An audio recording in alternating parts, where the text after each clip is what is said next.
Welcome to Armchair Expert. I'm Dan Shepard. I'm joined by Minnie Padman. How you doing? I'm doing okay. You're fresh off the boat from Michigan. You went without me. I feel double-crossed. I know. I wanted you to be there. I drove by a Meijer. I Yeah, bet you did. I did. Boy, we went there a couple thousand times on that trip. We were there every 15 minutes. I know. Today, we have one of my favorite comedians. He's so funny. So dang likable. I've had the great pleasure of acting in one episode of television with him on his own TV show.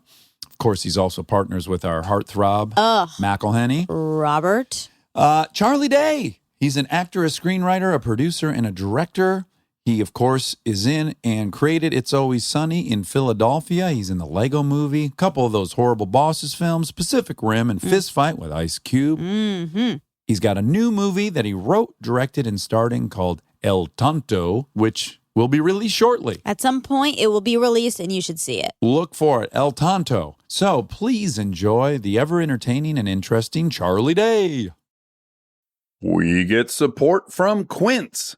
So we've been talking about Quince a lot lately, and as we head into fall, it's the perfect time to reset your wardrobe with their amazing pieces. I think it's so fun to do when the seasons turn over to just spruce up your wardrobe with a couple specials, and Quince is the place. Totally. We're talking organic cotton, Mongolian cashmere, tailored chinos from just $60. Premium fit and quality you'd expect from a luxury brand designer. I love Quince. You know, I like it understated and subtle, and I like stuff that has high quality. And Quince checks all those boxes. I love a lot of stuff from Quince. Honestly, they have incredible premium denim, which is very important for fall. It's pretty much all I wear in the fall is denim. And Quince has such a good selection of quality denim. Their stuff is so versatile, timeless, and built to last that you just grab every single day without thinking. Right. And all of that for 50 to 80% less than similar brands.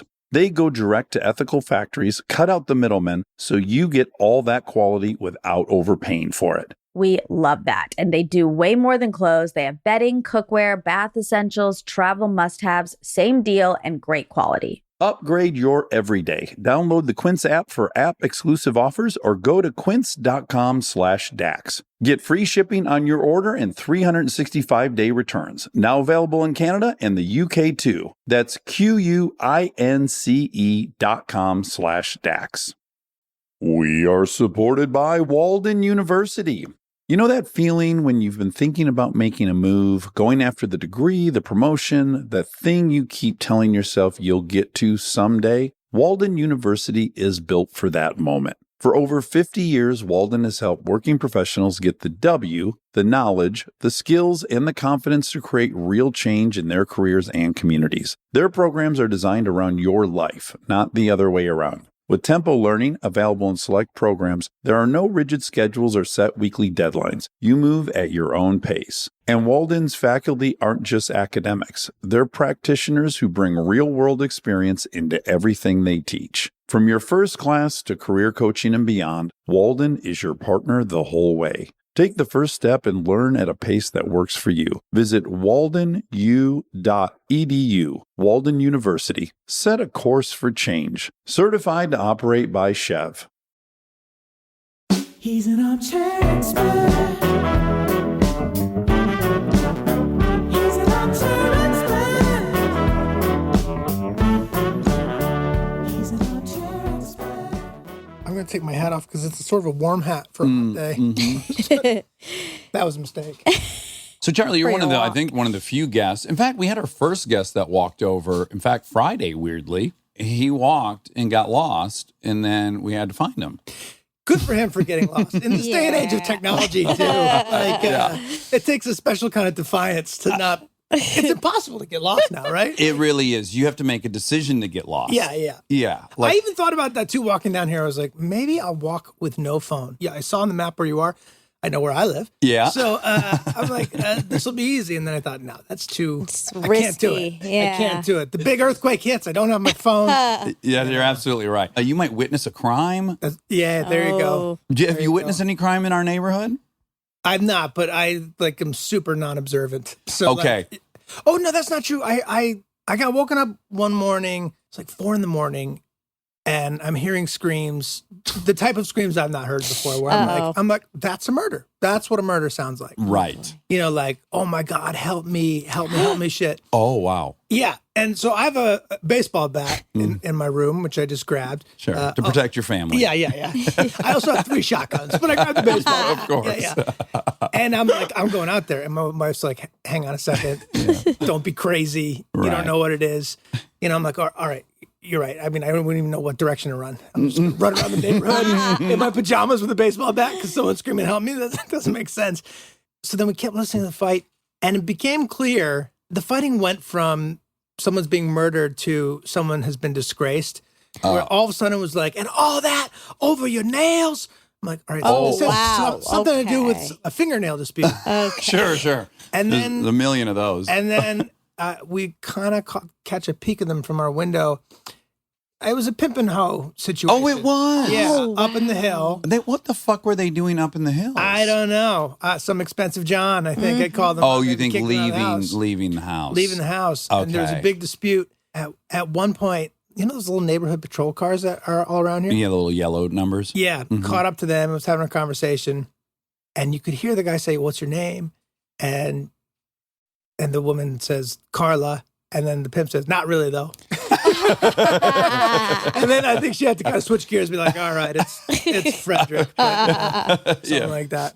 You know, I mean, this is maybe too obvious of a question, but why is it that dynamic just seems so rife for conflict? The pimp hooker relationship, it's going exactly how I'd expect it to go. Yeah, I think anytime someone is doing sexual acts against their will, Yeah. It seems pretty easy It's to fertile see. ground. there's some inherent conflict in that I mean- job arrangement. You're right. But also, you know, if you just transplant the whole thing onto our career, like let's say you and McElhenney, I'm pronouncing his name correctly because he corrected me. Did he correct you? He did. I've been saying McElhenney, like I'm adding, like it's I a, listened to your guys' post. I caught okay. that. Okay, Caught right. that. And he was gracious enough to say, like, I love you and I appreciate the mentions, but it's Mac. And he explained the difference between Mac. A Mick and a Mac. And Yeah, which I was completely oblivious to all this. he gets pretty pissed off, too, because nobody can pronounce and or spell his name. And now it's all of our faults. Yeah. But good for him. You know, he wants me to say it right. So McElhenney, anyways. Wait, what's the difference between Mac and Mick? You said there's Okay, a big I wouldn't Mac. I'm sure he's told me, but I deleted all those files. You know what? It's worth 5 seconds for me to look it up because it's it up. it's a real education. While you're looking it up, I'll sidebar into his wife, Caitlin. Did she ever tell you the time about at Starbucks where, they put your name on the cup? Yeah. And she got back the cup and said catfish? No. And it was like, how do you translate Caitlin to catfish? Catfish is great. So that's her nickname on set. Sometimes we call her catfish. Okay, here we go. I forgot to tell you that I'm very flattered by your mentioning of me on the show from time to time, but you're pronouncing my name wrong. I thought of emailing Monica for her to cover it on the fact check, but this was easier. It's pronounced McElhenney, not McElhenney. It's a tricky one, but for future reference, when dealing with a Scottish or Irish person, MC followed by a vowel is Mac. MC followed by a consonant is Mick. Like McDonald's versus John McEnroe. Oh, cool. I mean, that was a real breakthrough for me. No one has explained that to me. Do you know this about the consonant? You must from working with them for so long. No, and I'm staring right at you and you're talking and I'm already dropping Forget all that information because it has very little practical use in my life. And by the way, though, McElhenney is one of those things that I know how to spell, but sometimes with Glenn, I'll just be like, wait, is it one N or is it two N? Right. Yeah. But I think because Rob gets so hot about it, I got it down. Yeah, you had to out of fear of retaliation. Yeah, fair enough. But you're right, Glenn. What the fuck is a second N doing on there? It did its job. Every time I write it, it feels wrong. It does. This can't be right. I already wrote N. Are you supposed to say it for a while longer? Like Glenn. Maybe his name is really Glenn, and you know. Glenn. Anyways, back to my hooker analogy Yeah, is back to the hookers. you and McElhenney. You put some energy into a project. The ratings come out. It's a big rating, and you celebrate. It's generally good, right? It doesn't lead to a fight over one's nails.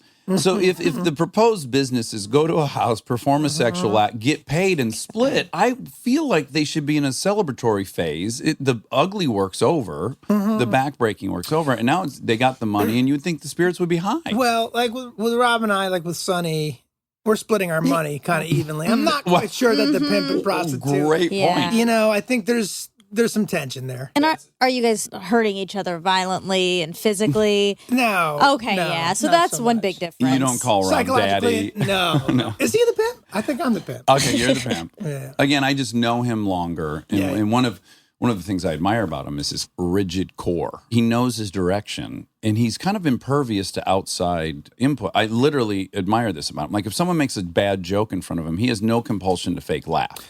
I brought this up to him the other day because it's the thing I hate about myself the most is that I realize that 50% of my conversations I have with people, every word I'm saying is just so that they feel okay. Like I see that they're coming in and they're coming at me with some awkward humor, and I'm just trying to land those planes for them, and then Land those planes for them. you know, and then because I'm trying to do that, I'm now saying stupid shit and trying to Yes. dig my way out of a hole. And he does not care. He can just take it in and Again, it's the confidence I admire. If that person's upset that I didn't laugh at their bad joke, that's for them to evaluate. It's nothing about me. It's just it seems a very like a healthy position. I have benefited more than anyone else, I think, in this town from the way that guy thinks and his singular drive about stuff. And I mean, thank God he was like, we have to make the show and we have to keep making it. And, you know, I kind of was always like, yeah, we could do this, could do that. But he just was so driven about stuff. Well, that would make him the pimp in this scenario. That would Like make you're, him the pimp. yeah, you're evaluating maybe quitting or retiring, and he's like, no, we're going to keep this show on the road. Yeah. But I get so much work without him, no problem. Yeah. I feel like he needs me. So I don't know. Yeah. Oh, no. Well, no, but your point is well taken. You guys are divvying up that money 3 ways or however you do it. Yeah.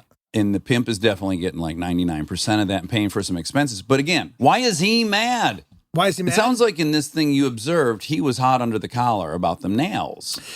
I think the prostitute was mad. Oh, she was mad. Her nails got broken or whatever it was, and she was fucking pissed off. Sure. Look, I don't know. Somebody might have actually been getting hurt. It's hard to know. Yeah. But it seemed like a terrifying thing that turned benign. So I had a very similar thing happen. I lived in this 1-bedroom apartment for 10 years in Santa Monica early on. And I lived in this apartment. There was maybe 13 other apartments. And I knew one of the gals one stairwell over. I knew her kind of well. And then I heard screaming, same thing, blood-curdling screaming. It's like 6 p.m. at night. I'm in there with my girlfriend. And I hear her say, no, please, no.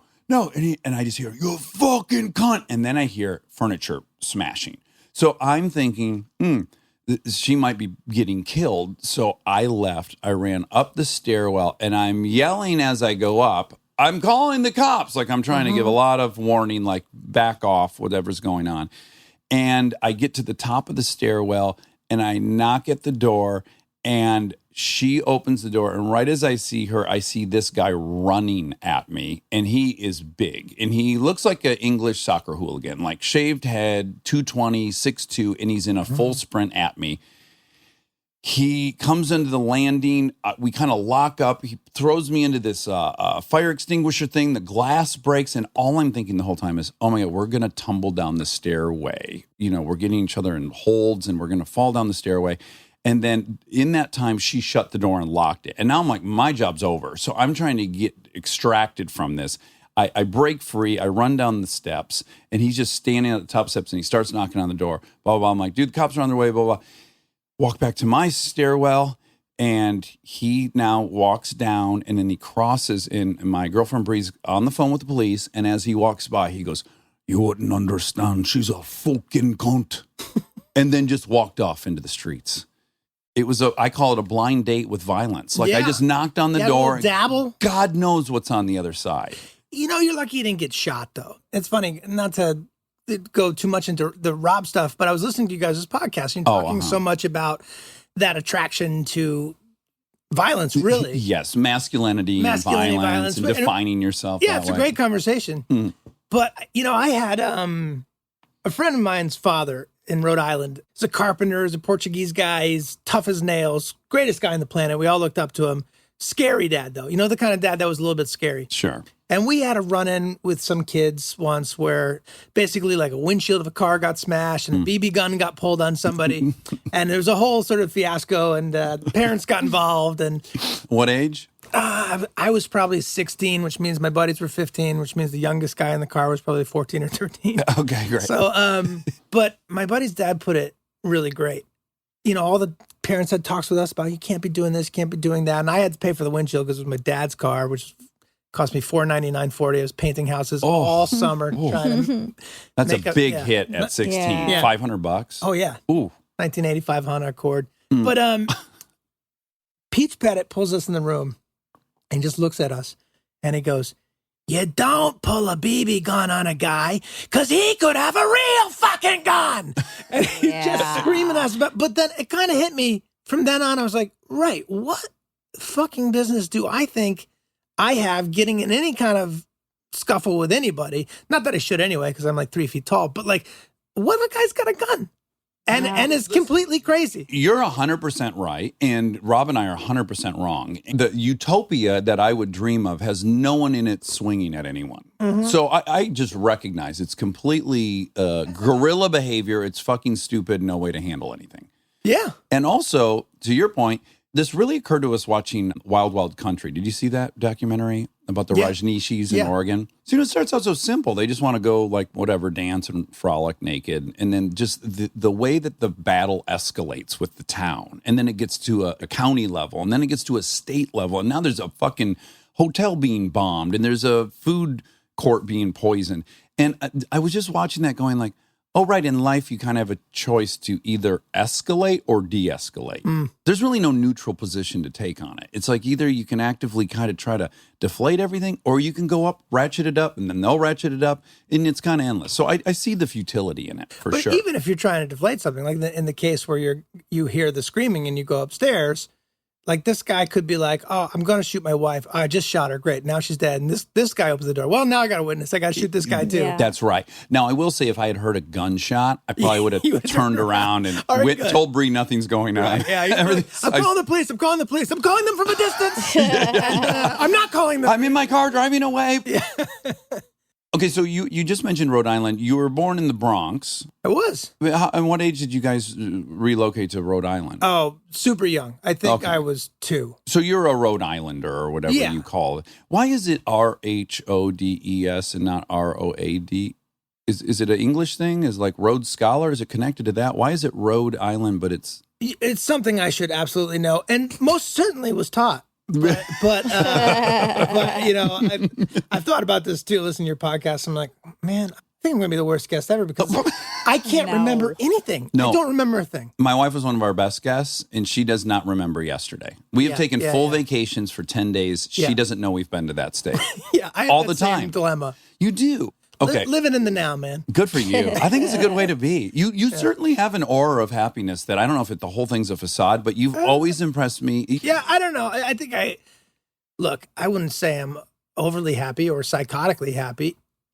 Maniacally happy. Yeah, maniacally happy. No, and I can get depressed or jealous or angry like anyone else, but I think maybe my sort of going state is It's pretty chill. one of acceptance, I think. Oh, that's great. I think when you grow up super tiny and covered in freckles and you're like, I can either fight against this or I could just embrace it. I don't know. Yeah. You'd probably have to ask Robert Glenn, who see me on a daily basis, and they'd be like, no, he's the most miserable son of a bitch Yeah. you ever met. you We know? certainly all know our friends better than we know Yeah. ourselves, right? So mom was a piano teacher. Yep. Yes, Mary. Yeah, she was like a kindergarten through 8th grade school music teacher. Okay, and dad was a professor in music history. Yeah, Yes? Yeah. So music has got to be paramount in the house. Did they stay married? yeah, Oh, they did? yeah, Okay, so you grew up in a nuclear family, both of them musicians or obsessed with music. yep, And your sister, who's older, yes, did she play music? she did. Actually, all 3 of them have their PhDs in musicology.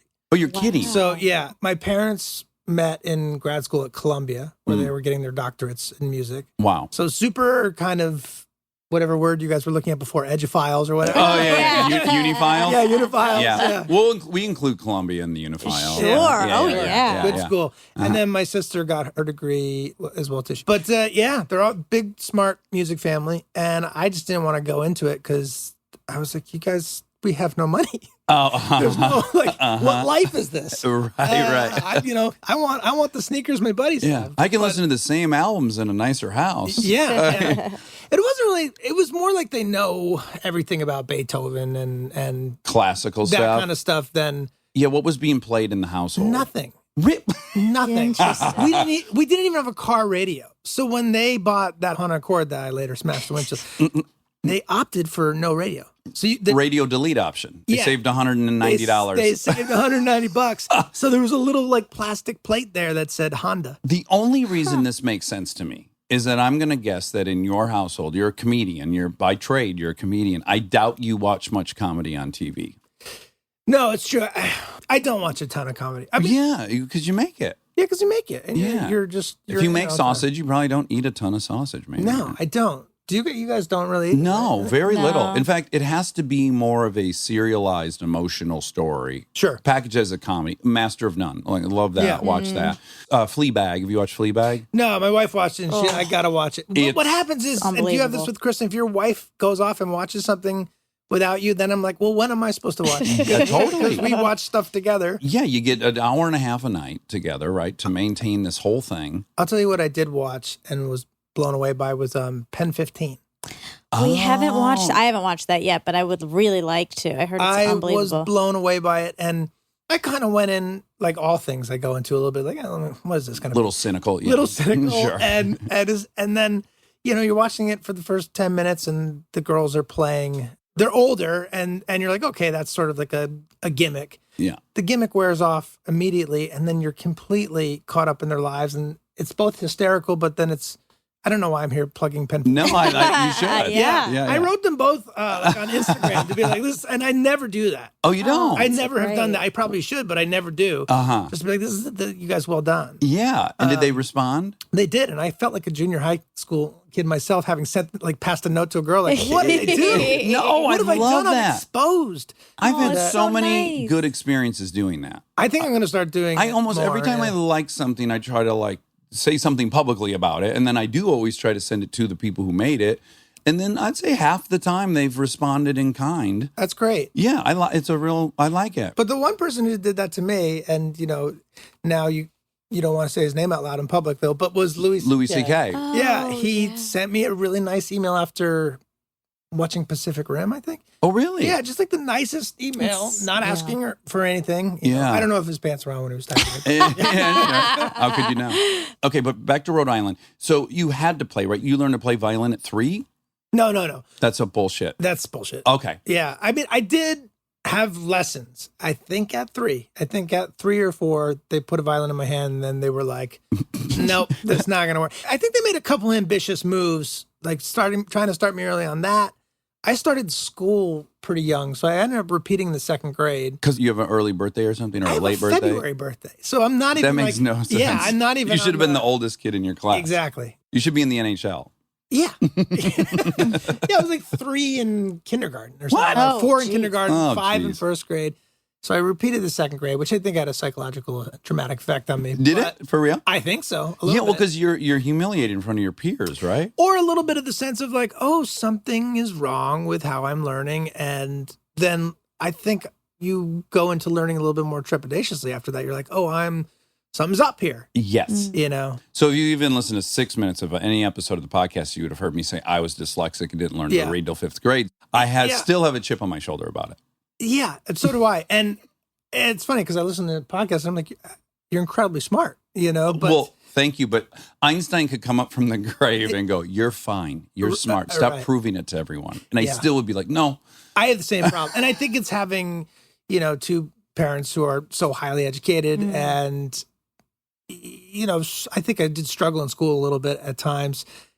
They were, at a very young age, were constantly testing me also for dyslexia and stuff. But sadly, they were coming up negative. They're like, no, this kid is just lazy.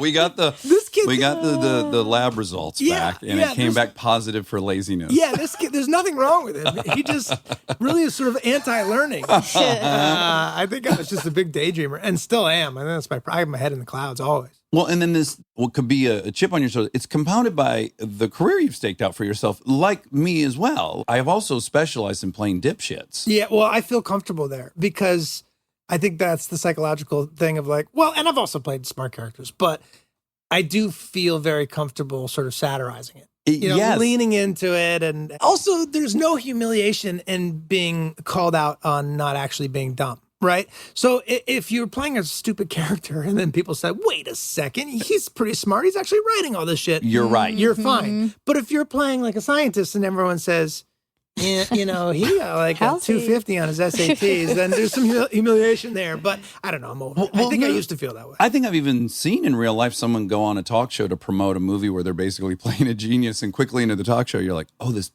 person's not a genius, but they did play one convincingly. Well, that means right. they're an extra good actor. It does, So they but you're should- right. There's a level of humiliation when Yeah. you've portrayed yourself as a genius.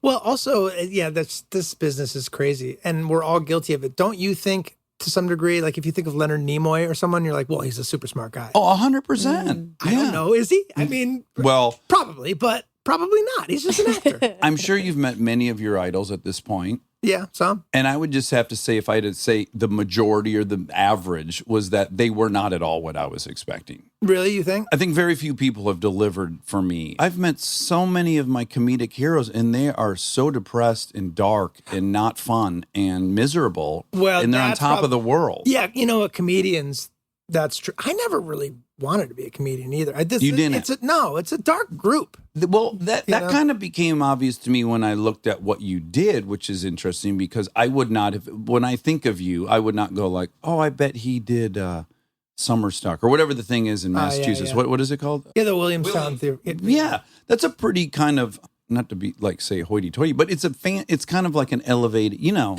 Yeah, well, that's how I got my foot in the door, was getting into there. And then, you know, you would audition, I guess, against kids who were in Juilliard and Yale and, Right. you know, sort of fancy actor kids. And fortunately, guys like myself and Jimmy Simpson kept getting these slots who didn't have these sort of Ivy League acting backgrounds. But the festival took itself so seriously that we, by proxy, took ourselves seriously. Sure, in the sense of where it's like, course. I'm going to be an actor.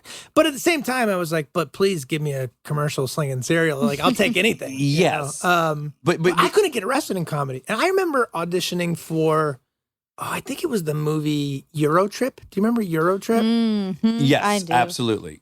I remember the feedback in the room was, he's really interesting, but comedy's just not going to be his thing. Oh, really? Whoa. Yeah. But do you wonder now, like at that time, you probably took that as the letter of the God, like that came from Todd Phillips' mouth. No, But now that you've been behind the curtain, don't you think that went through a few rounds of telephone and Yeah, no, I think it was probably a junior casting assistant who was just like, you know, I Right. never even made it into the room with Todd Phillips. Like, okay, yeah. okay, right. You know, Yes. I barely got out of the hallway. Right, right. So when we're not going to go into music, although I'm sure you would have been supported strongly if you had pursued that. But you do play instruments, right? You Yeah. play many instruments. Well, there was a time, I think around 18, 19 years old, I was trying to make the choice of like, do I like try to like write albums and, you know, do like the Bob Dylan thing? Yeah. Or do I go into acting? And I just have much more fun with acting. And I always thought, well, I can always just play music Right. as a hobby. But, you know, Yeah, it's hard to play in movies as a hobby. Yeah, you can do it as a hobby. Yeah.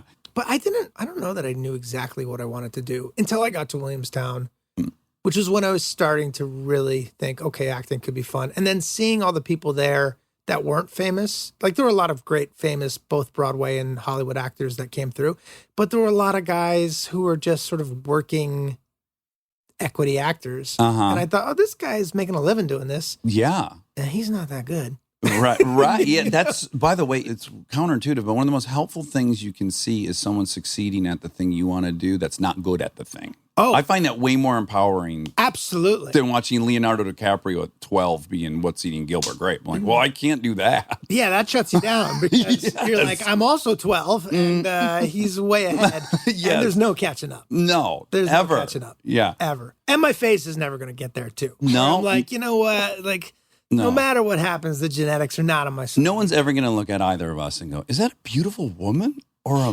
beautiful man? I don't know. Let's get closer. Yeah. Yeah. Yeah. I mean, do you feel, this is funny too, going back to the thing with you or Rob and like working out. I was giving him such grief for getting super ripped on Sunny because I was like, look, I'm all for it. I love how you do these transitions, but there's nothing funny about a super ripped guy. It's just not that funny. Yeah. And we've obviously, you know, that's a lazy approach to it. We found a way to make it funny, but he was just so much funnier when he put on the 60 pounds. He was just hilarious. Mm-hmm. And it's not because fat is funny, or it's because the audience can relate to your shortcomings. Yes. So I feel like there's such a danger, and I exercise, I go to the gym, but there's such a danger in getting super ripped if you want to be a funny guy. And I've been warned by many of the greats, you can't be in good shape like that. Like I've been told explicitly. It's bullshit, though. Just do what you want to do in your Well, life. I thought and exactly. And then at a certain point, you're just like, I like being in shape. Yeah. I like working out and whatever. Maybe I won't fit into some box, but. Right. Or maybe we'll relook at roles like, hey, you know what? Guys who don't look like supermodels can also be in good shape, and we should represent them in film. You know, like maybe we will grow up to it. But I think it has more to do with how the audience feels, which is that they want to relate to you as if they know you, as if you're one of them. And most people don't have the time to be spending the 3 hours in gym every day With a trainer and a nutritionist and all this stuff. Yeah. to have these bodies that look ridiculous. They're preposterous. No one can have them. Yeah. But for me, a lot of it's totally mental. But also, like Rob, I think, and he admitted this, which I admired, was he's like, at a certain point, he didn't know if he was in on the joke anymore. Yeah. Which I have definitely gotten. Like, Right. in my mind, at first, it was going to be really funny because this guy's shouldn't be a model, but he's got the body, blah, blah. And then at a certain point, I'm just so dedicated to getting in that shape. That's all I'm thinking about. I don't really care about anything else, and I'm no longer in on it. Yeah, that's right. And really the point of doing it was how the season ended, you know, which was that he had gone through a sort of physical and emotional transition, and that he'd come out this, I guess, more well-rounded or whatever version of it is. But, and to Rob's credit, when he was pitching me that dance thing, I was like, okay, I mean, we can do it. And that episode was not working for the longest time. And even in script form, it was like, you know, it's okay. It's just this thing. And then you come out and it's fine. And when we sort of, Rob and I occasionally will get stuck on something, we'll just lock ourselves in a room and kind of not argue like a contentious argument, but kind of argue, Discourse. I don't like this. This isn't quite working for me, until we find this common ground, which always makes it better. And when we locked into that episode being about Danny, about Frank having a realization and an understanding for Mac, it just, personally, I think that's what made that whole thing work. Well, I love that episode. It is so fucking good. So give a little context. Yes, if so- people haven't seen Oh, it. right. Right. And now we couldn't say when Rob was talking, but Yeah. Rob's character, who has been closeted the whole show, Right. and there's plenty of Easter eggs along the way. Right. Yeah. He decides to finally come out to his dad, who's in prison, right? Mm-hmm. And so he does this beautiful ballet, choreographed ballet dance, shirtless, with water getting thrown all over him, with an incredible ballerina who's in the scene. And then, and then DeVito's coming to accept. Mostly from DeVito, I remember the same episode where his face swelled up. Yeah. Oh, Well, I could not handle how funny that was. that's what we kind of landed. Like, that's what we were searching for. That wasn't in the original draft. And we're like, well, what does it need? And it needs to be funnier, right? You got to come up with a thing. Yes. And we thought, okay, what if he smashes his face and he opens this old cut and he's trying to constantly plug it up, and that becomes a metaphor for sort of lacking of acceptance and holding in you're holding your poison. in your poison, right? Your truth. Until you accept it and let it flow out. And you know, God bless Mac Laney, though. Like, I got to give him credit just for even thinking that the whole dance, you know, because he sticks these flags in the sand sometimes that I'm like, I don't know, man, but I'll run with you there. Mm-hmm. And he doesn't have the full plan, but he drags me along, and I like to think that I make him better through the process, but he's also making me so much better through the process. Yeah. And then when we get to the end of it, you know, we get to look back on it and say, well, that's a special thing. Stay tuned for more Armchair Expert, if you dare. This podcast is brought to you by Squarespace. We've talked before about Rob building our website on Squarespace, and I bring it up again because it's a perfect example of what they do well. Rob had all the pieces, the content, the vision, the ideas, but he needed something to actually take all that and make it public facing. And Squarespace was that bridge. Maybe you're in the same spot. You've been developing something, a business, a skill set, a body of work, and it's been private. It's been yours, but at some point you're ready to put it out there, and that transition from private to public can feel like a huge leap. Squarespace makes it feel like a step. Beautiful templates, built-in SEO, email campaigns, scheduling, analytics, everything you need to go from "I've been working on this" to "here it is, come find me." All in one place, no code, no stitching together a bunch of different tools. So if you've been sitting on something and waiting for the right moment, this might be it. Head to squarespace.com/DAX for a free trial. And when you're ready to launch, use offer code DAX to save 10% off your first purchase of a website or domain. This episode is supported by Helix. All right, let's talk about something we both really care deeply about: sleep. It's the most important thing. I've had my Helix mattress for years now, and I genuinely think it's one of the best investments you can make for your home. Mine still feels just like it did when I first got it. Well, that's the thing. It's not one of those mattresses that caves in after 6 months. These things are built to last. And I'm a side sleeper. I ordered a side sleeper and I get hot, so I have cooling. And I can't tell you how much more comfortable it is to be in there not sweating and tossing and turning. Cooling is really important. I've read that you're supposed to sleep a little bit cold. So I also have cooling. And they have over 20 models, so it's not a one-size-fits-all situation. You just go take their quiz and they match you to what actually works for your body. Plus, they've got cooling upgrades, which heading into summer, non-negotiable. Truly.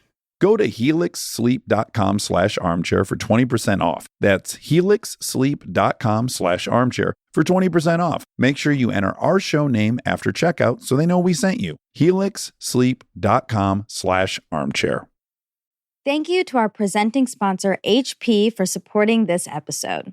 Parent, you've got enough on your back-to-school list right now. Ink cartridges do not need to be on it. They just don't. The HP Smart Tank printer uses a refillable ink tank and comes with up to 3 years of ink included. It's the last printer you'll ever need. To learn more, search HP Smart Tank. We get support from Apple Gift Card.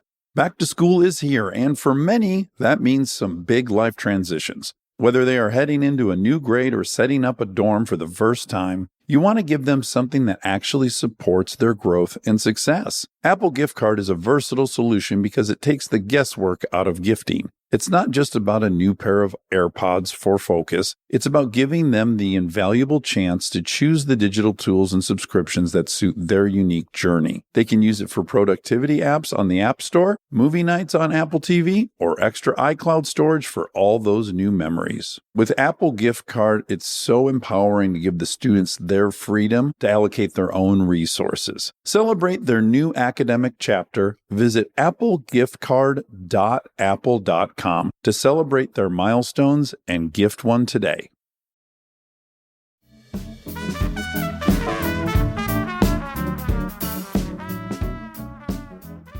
And what is the physical, mechanical process of you and Rob writing? Glenn doesn't write, does he? It's just you two? Glenn doesn't write in the way that we write, which is that Rob and I will have the story idea and then we'll work with the writers to break it. And then the two of us will work on it. And then we'll bring Glenn in once we're done and he'll do a pass, all three of us together. Oh, cool. And his insight is always great. Because he's on the outside of it all. Yeah. At that point, and he right? wasn't always that way, but the last 5-6 years, he kind of stepped out and stepped back in. Just because I think he'd be the first to tell you, he's not a writer. It's not what he... Right. But he actually, I think he's a great writer. He always has a perspective on it that either Rob and I have missed that I always think makes the episodes better. But usually the process is, let's say we've taken an episode idea and I can only think of old ones right now. But, Rob wants to do one thing. I want to do another. We kind of take the room and we beat those episodes out. And then we sometimes assign a writer to go write the draft. But really what ends up happening is Rob and I usually sit through every draft and On a computer. Sometimes making changes. This season we threw out a lot of drafts and just started from scratch. The two of us said, okay, what does this need to be? Right. And lock ourselves in a room. And Who's typing?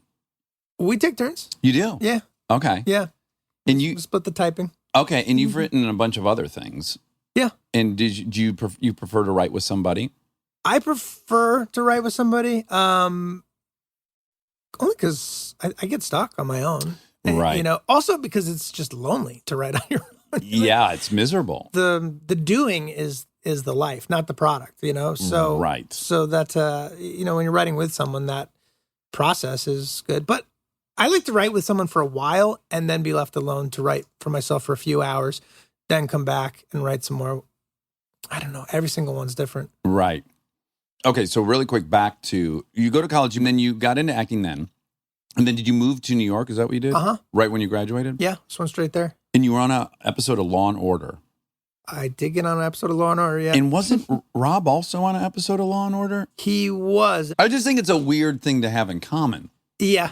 Well, no, because everyone was on an episode of Law and Order. Oh, Yeah. really? When you were in New York, that was like one of the few things, and you would go in if you had an agent and you were in your 20s or whatever, and you were auditioning in New York City. Law and Order was just something that always needed like a guy moving boxes. They are going to come up nonstop. Right.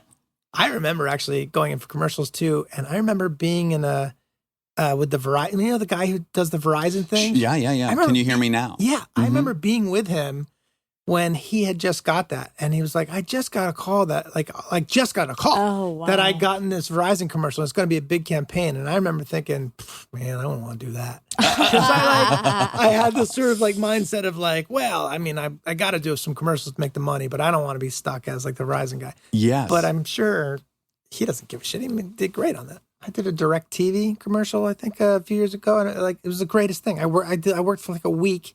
Yeah. And to be blunt, made as much money as I would have had to write and edit and act in 20 episodes of Sunny to do that. Yes. But I still had some holdover feelings from that time. I was a little bit embarrassed doing it. Uh-huh. And at the time I was working with John Malkovich on something, and I saw him, and he said like, how was your weekend and that whole thing, and I said, pretty good. I slummed it a little bit. I did a commercial, right?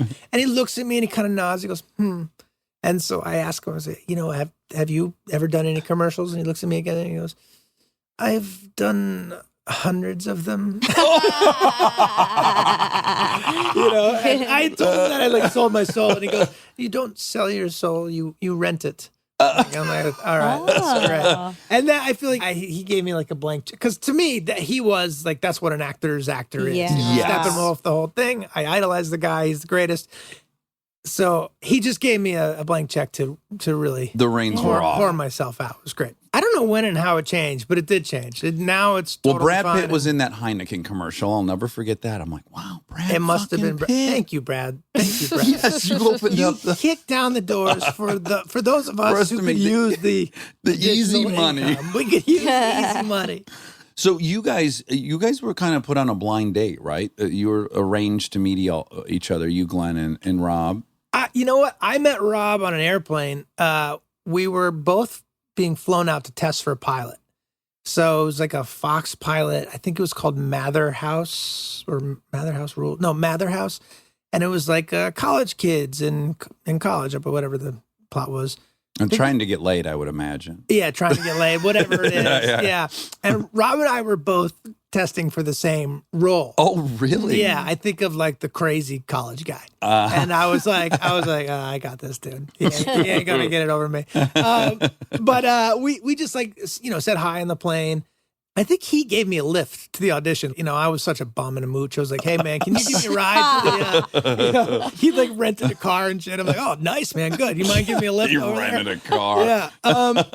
But we just hit it off there. So we became friends on that. Oh, based off of that. And then Glenn also, I'd met him like in the New York auditioning circuit. I think Rob knew him first. And I don't know. I have a vague memory of meeting him in the lobby of like auditioning for Tuck Everlasting or some crazy movie. Uh-huh. And we just kind of all clicked. Yeah. So the model that you guys started with at FX was basically, if I understand it correctly, you guys are going to make this show for $0 and we're going to pay you $0 to be in it. but we're going to give you some ownership. We're going to give you a lot of ownership of this show. Yeah. Which is unconventional at that time. That wasn't like what anyone was aiming for per se. Yeah, I mean, we didn't get paid anything in the beginning. Right. So when that was happening, were you said you didn't want to go into music because you didn't want to be broke, but was money something that you coveted or aspired to have desperately? Sure. Well, I mean, sure. Like on 0 to 10. I'll just tell you, I'm a 10. I was obsessed with money. I had to get it. I wanted it growing up. No, 0. 0. I mean, no. That's not right. Maybe like 3s and 4s. I knew I needed it. Right. I knew I needed it to survive. But man, I had so lucky from the time I had an agent after coming out of Williamstown, being seen up there and getting an agent.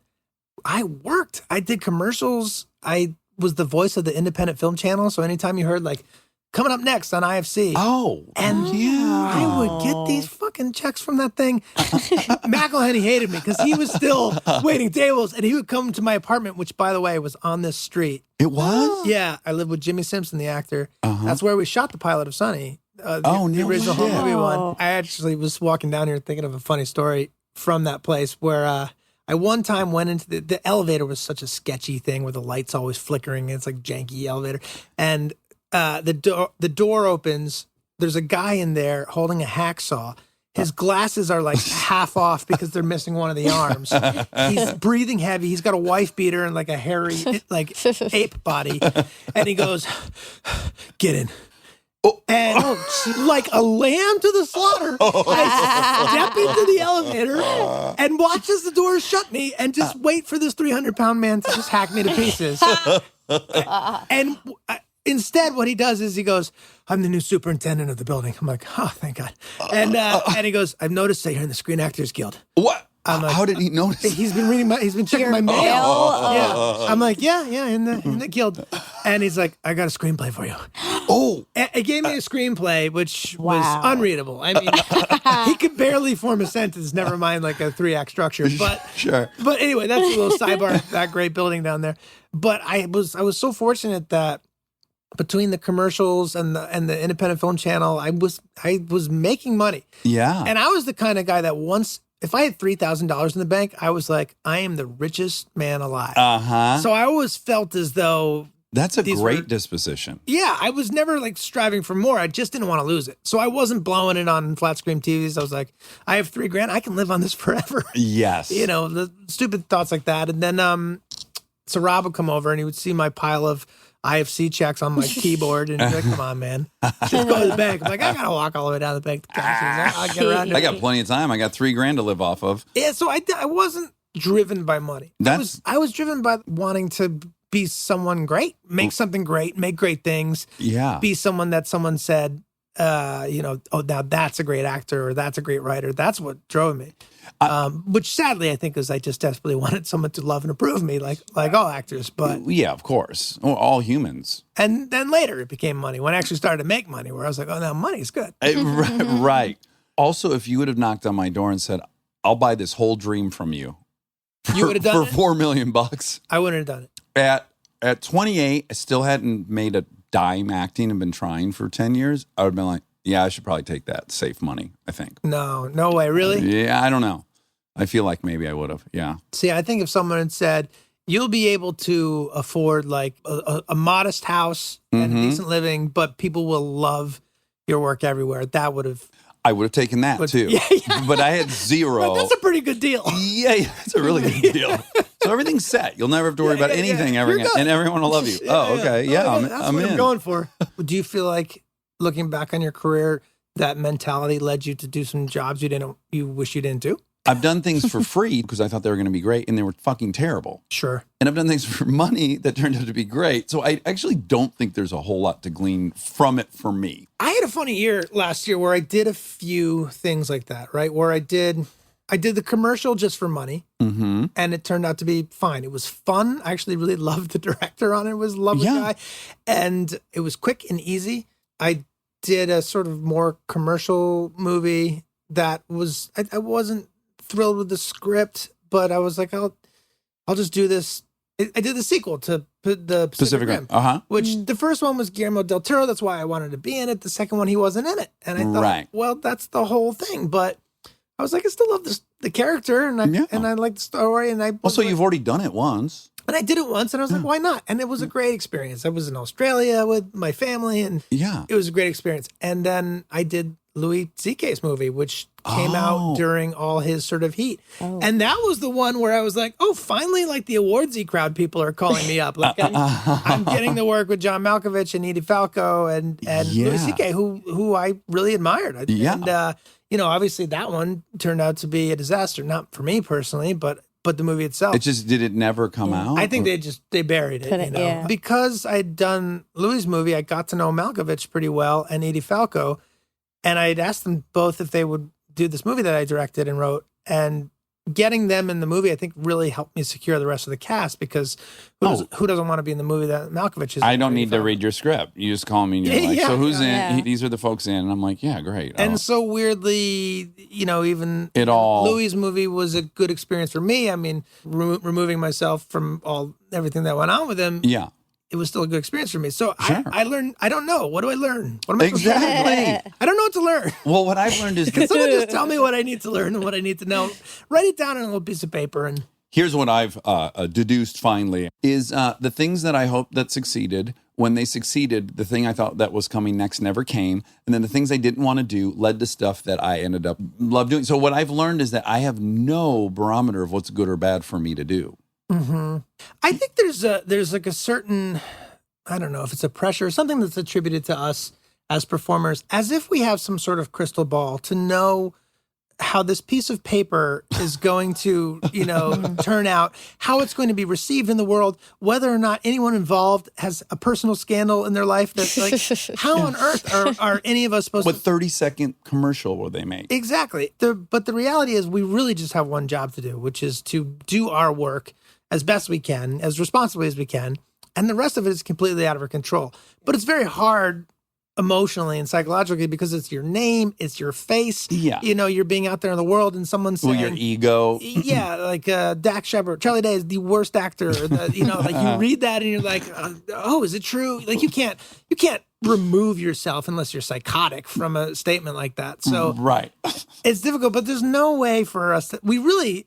If we were really good, we would just be like, I just show up, I do the thing, then I go and I do another thing.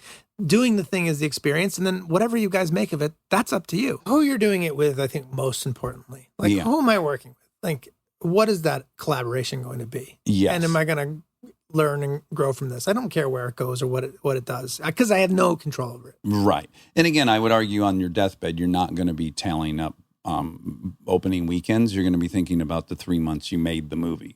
Yeah. Regardless of the outcome. It's like you won't even reflect on that. I think one of the things that I'm most proud of the work that I've done were these 150 stupid home movies I made with Jimmy Simpson in that apartment down there and in New York City when we were roommates.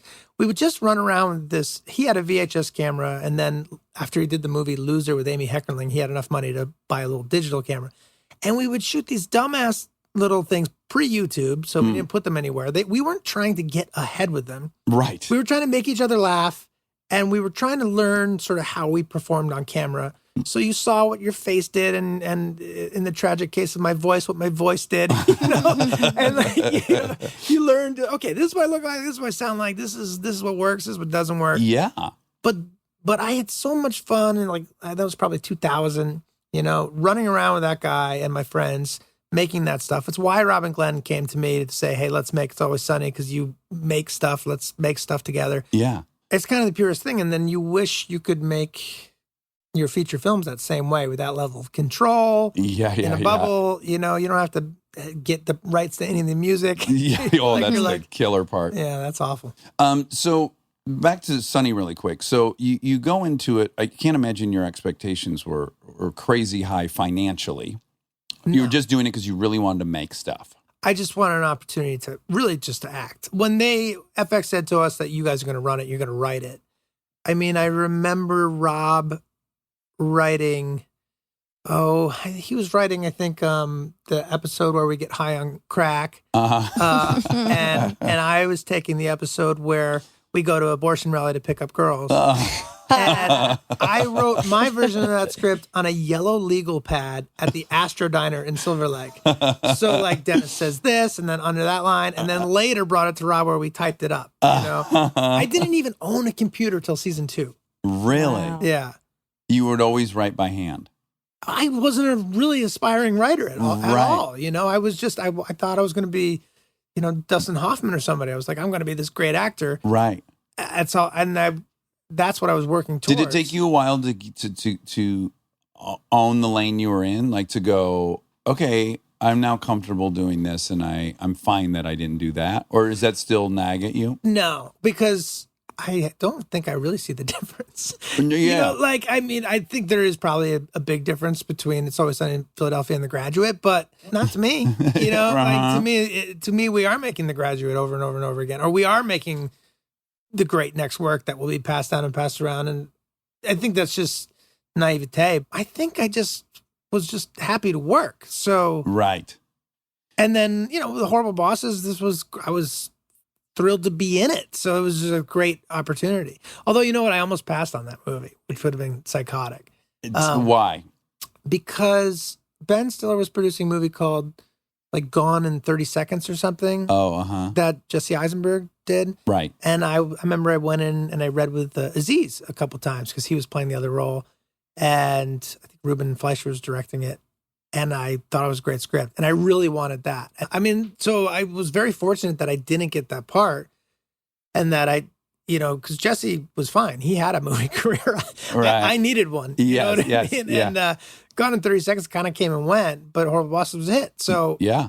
that was just dumb luck that I said, okay, I didn't get this. I'll go do that. Yeah. So this will be anticlimactic because you already told me you're not obsessed with money, but I just want to know the moment where it occurred to you. At some point, FX has got to tell you, like, so guys, this show has actually generated a bunch of money and now you're going to get a big check. Yeah. Do you remember that moment? And was it hard to comprehend? Yeah. I mean, I want to be clear. I'm not. I like money. Yeah. I'm not some great too cool for school guy. Yeah. I really like money. I just wasn't worrying about it like in my 20s because I had enough in the bank that I was like, hey, I can do commercials forever, whatever. But no, Rob and Glenn and I were very focused on how to get the money from FX that we felt we were worth. So we were sort of aggressive in sort of how we were building our back end and how we were trying to get them to actually pay us. And, Yeah. You were savvy. We were savvy, although I still think all three of us still probably feel like, You like left some on the table. big time. Yeah. Like, well, don't you have a feeling like if FX finally says, okay, we'll pay you $5, that means they had $25 that they were going to pay you? Yeah, probably. So I think you can't let that go. I mean, we had a pretty crappy meeting with our agent at one point where this was deep into the show, season 6, season 7, where he was breaking down some numbers for us. And he looked at the three of us in the eyes and he said, guys, in great success, if we keep this going, you could each walk away having made $1 million.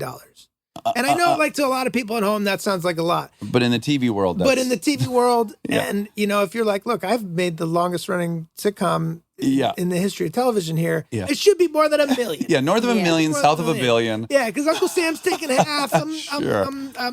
this isn't walk away money.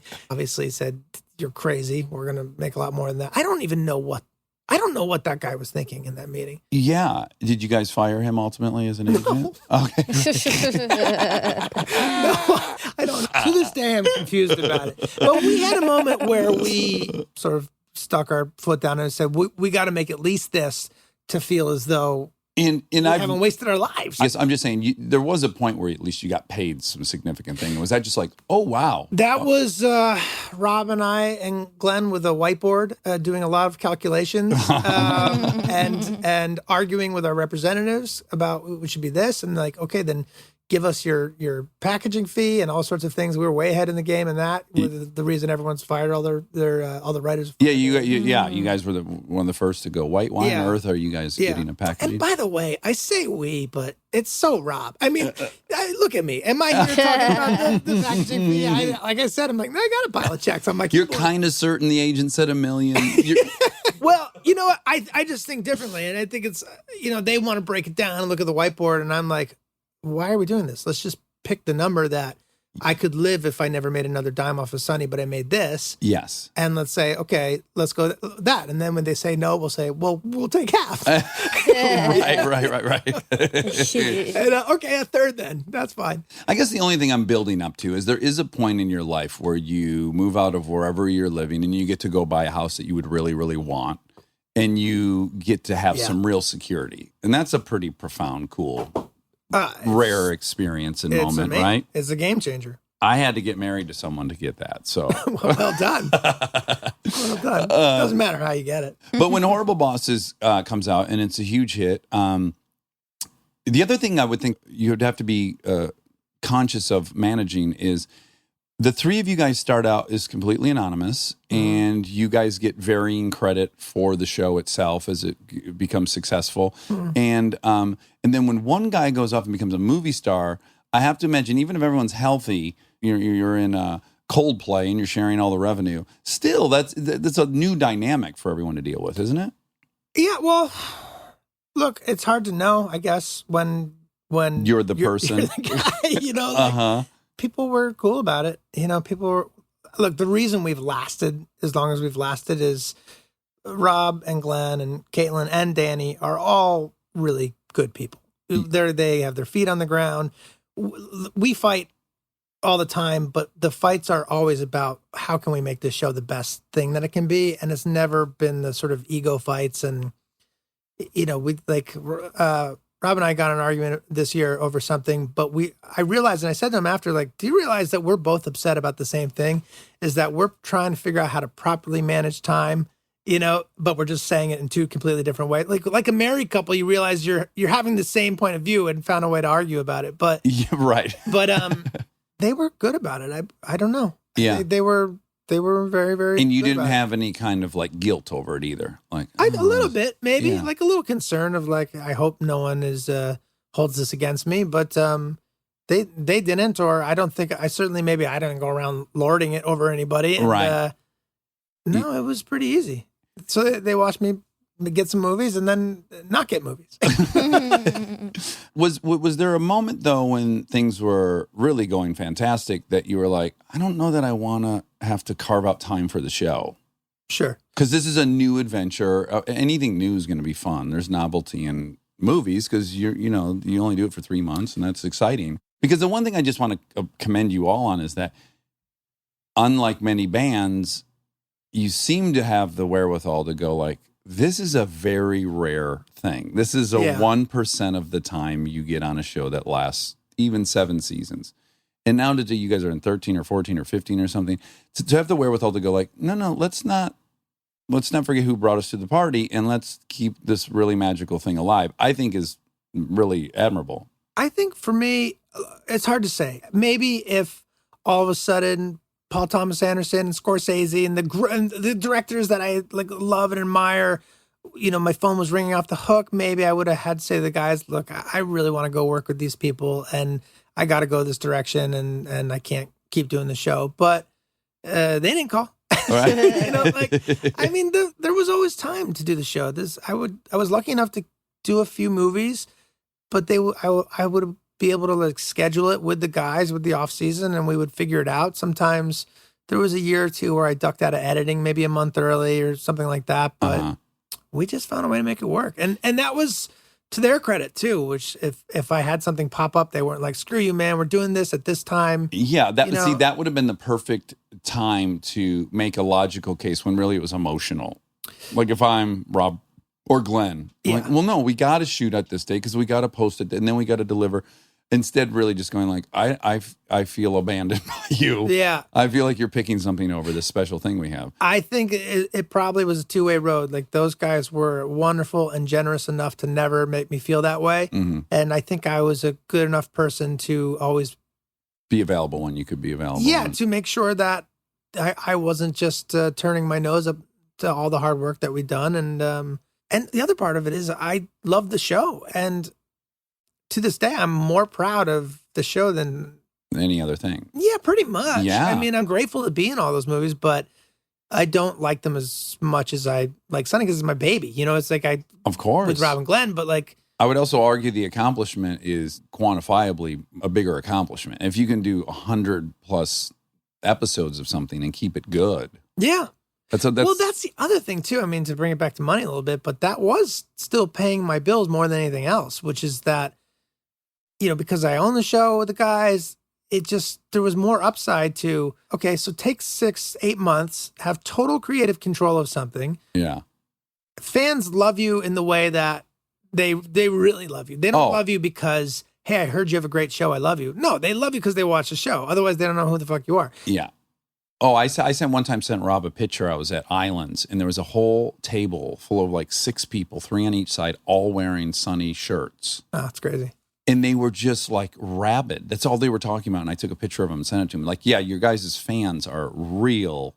Yeah, which is great. I mean, and I think that goes back to, that is sort of what I wanted. I wanted to make a thing that people reacted to the way I react to like a Coen Brothers movie, which is that I couldn't form a sentence like I can't now if those guys walk in the room. Right. There's certain people creatively that I look up to. But there's also something really fun about being into something that not everyone is into. Like to say you liked Seinfeld or Friends isn't really going to like cut through 3 layers when you meet somebody. Yeah. But if you go like, oh, my favorite movie is with Nell and I, you're like, Right. oh, shit. Right, There's just another layer of like connection. Sure. I feel that way when someone has seen Idiocracy, which I love. And I love you in it. And thank you. But very polarizing performance. It's great. Terrifyingly great. Terrifying because I feel like that's a real guy, But yes, I like the people that come up to me to say they like me in that. Yeah. I get more of a bang out of than if I've been in something that just was broadly successful. I think though too, I would imagine you have a different level of sort of recognizability than I do, which is that with your relationship, you're in magazines, you have that whole thing where I don't have that. I've never had that. And personally, I don't think that I want it. It seems like So usually when people come up to me, they really know my work and they're fans of it. So it's generally a really great experience. Right. Unless they're wasted. You don't want to be around a really wasted guy. No. Oh, but I would imagine after Horrible Bosses, it probably got to a level that maybe it wasn't quite that. I would say Horrible Bosses has not had the reach that Sonny's had. Oh, okay. And I think that's part of, I think Robin Glenn and I all have a chip on our shoulder about this kind of thing. Right. Which is that I think within the industry, there's sort of this feeling that Sonny is kind of this cult thing. Only a couple of people know about it. But I can't go through an airport without people knowing me from that show. Yeah. Even when I just said, isn't it cool to be into something that's not Friends? Is that triggering at all? Oh, well, no. I think, admittedly, we're not friends. Right. Because I think that's such an international juggernaut and, Yeah, I can understand that going like, no, it's not my cute little fucking TV show, okay? Yeah, shitload of people watch it. Yeah. That's the thing. The other things are the little side gigs. Right. Stay tuned for more Armchair Expert, if you dare. We are supported by HP. If you're a parent or you know one, like I do, or you can help take care of kids, you already know what August feels like. It's not summer anymore, it's the pregame.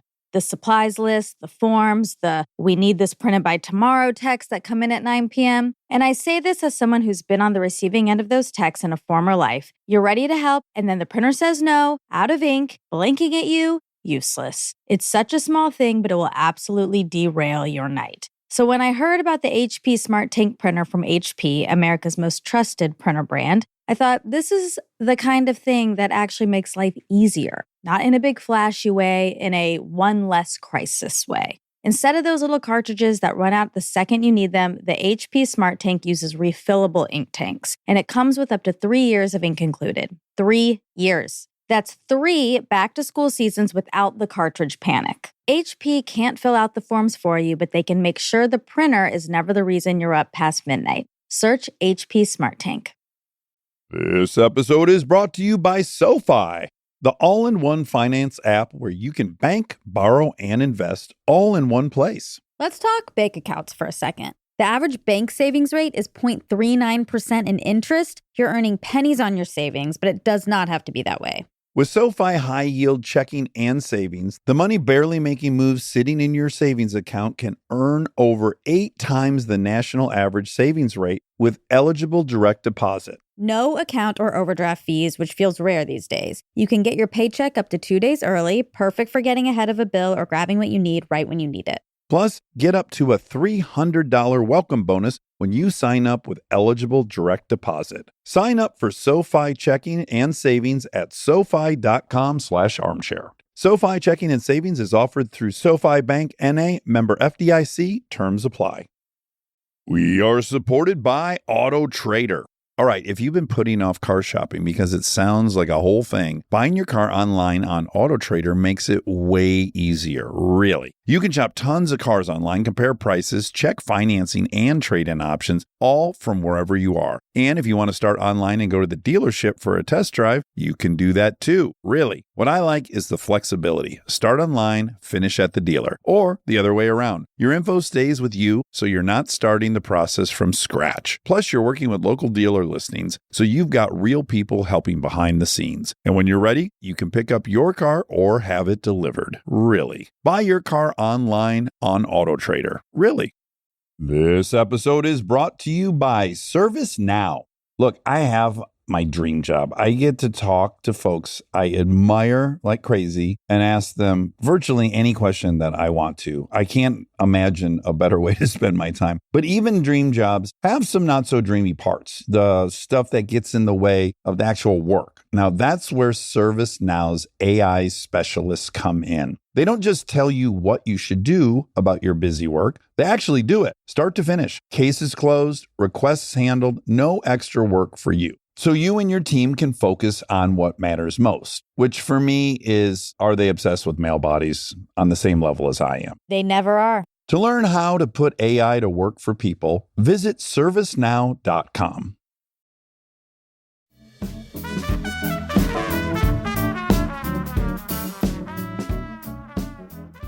Well, only one question about one of your movies.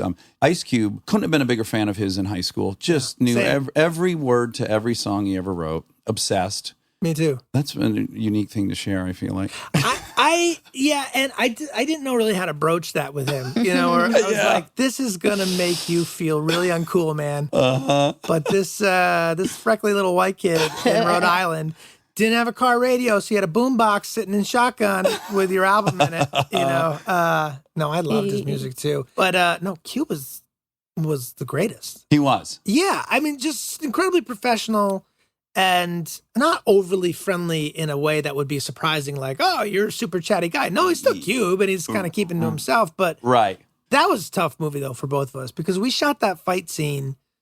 Oh man, I forget how long it was exactly, but like 7-8 straight days. Oh just my fighting God. all day, every day. And after one day of fight scenes, you're like so sore the next day. I got sciatica in a way that I'd never had before. I couldn't feel my foot. Oh, geez. Like my whole leg was numb. Yeah. I went and got like a cortisone shot. I think Cube also got an MRI for something like that. Oh, wow. Jeez. Yeah, like we. And For the your worst comedy. part, like we're not in great shape because we're not supposed to be as the characters. Like maybe his character could have been, but I'm certainly not supposed to be in great shape. So that it was a physically grueling movie doing that.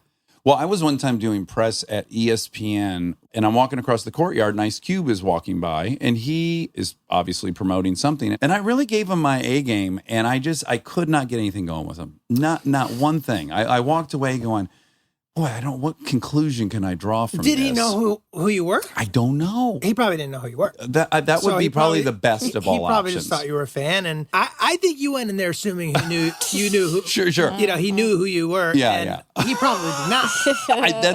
That's the most gracious conclusion to draw, really, because I'm like, otherwise he knows who I am and he hates what he's seen. You know, he finds me very annoying. Well, you might have annoyed him, but but that's what I love about that guy. He's got that same thing with McElhenney, where he's like, he doesn't suffer fools. He does not suffer fools, man. It was funny. No courtesy laughs coming from Cube. No, if you said to him like, "Hey, man, I really like today was a good day," he'd be like, "I know." Yeah. Everyone does. Hey, it was number one. So It's like a great song. everyone voted. And What do you want me to do? Do a backflip because you like my song? You know? He was a funny guy, though. At one point, I remember asking him, I forget, like he was like drinking a Coke or whatever, or something like I was like, hey, you know, do you worry about that kind of stuff? Like what you're eating, whatever. He's like, man, here's what I don't want on my gravestone. I don't want it to say Ice Cube died from nothing. died from nothing. Yeah. That's So I great. was like, that's kind of a good outlook, man. Now, did you ever have like a dinner with him or anything? Did you get that close? Have you No. been to his house? No, not my move. Not because I'm above it. I think because I'm shy. And if no one goes out of their way to invite me, Yeah. I'll not ask to be invited. Right. So I've had co-stars, you know, that I've gotten to know really well, whatever, like Sudeikis through all the stuff, and, you know, Bateman. Aniston's had me over for some nice parties at her house, and that was always really exciting. Yeah. But I still, to this day, would not be like, hey, I'm going to reach out and ask if we can do dinner. I don't know, I'm Right. just shy that way. But that's kind of terrible, right? Because you're blocking off half your opportunities, because people probably think the same thing half the time. And half the time, if you're like, oh, you want to grab dinner? Oh, yeah. Someone's just waiting Sure, for let's someone to do make it. the first move. Yeah. Yeah. So, Mary Elizabeth, Yes. she has the same name as your mother. She's not. She doesn't. Okay. She's a Mary Elizabeth. Now, this is a funny thing. That's a double name. It's a Southern thing because she's Well, 'cause from I've al- Mississippi. when I've been around her, everyone does say Mary Elizabeth. They Right. don't say Mary. And she hates it when people call her Mary. And I always feel bad for her because she has to go through life explaining that it's a two-name name. Yeah. But I also feel a little bit bad for the person because unless you're from the South, you know, growing up in New England, we didn't know that we were just going to start slapping on extra names. No, Like no one that's- got two names. Yeah, In fact, yeah. you had a longer name that got shortened as a If you got a- nickname. Yeah, right. No one if your wanted name to was deal with Bobby that. Joe, you'd be like, BJ. yeah. No problem. I was Next yep, thing. Yeah, there you go. Knock it down. There you go. Okay, so it's Mary Elizabeth, so it's not the same name as your mother, but at the same time, it is the same name Yes. as your mother because it's not one word. In its totality, it's one name, but In its totality, it's a name. there's a Two separate- space, though. There's a space and a recapitalization. Yeah, you're right. that's right. So the first part of her name is your mother's name. Yeah, true. She's a party. I just want to say, I've only been around her 5 times in my life. Yeah. Very memorable all 5 times. She's extremely cute.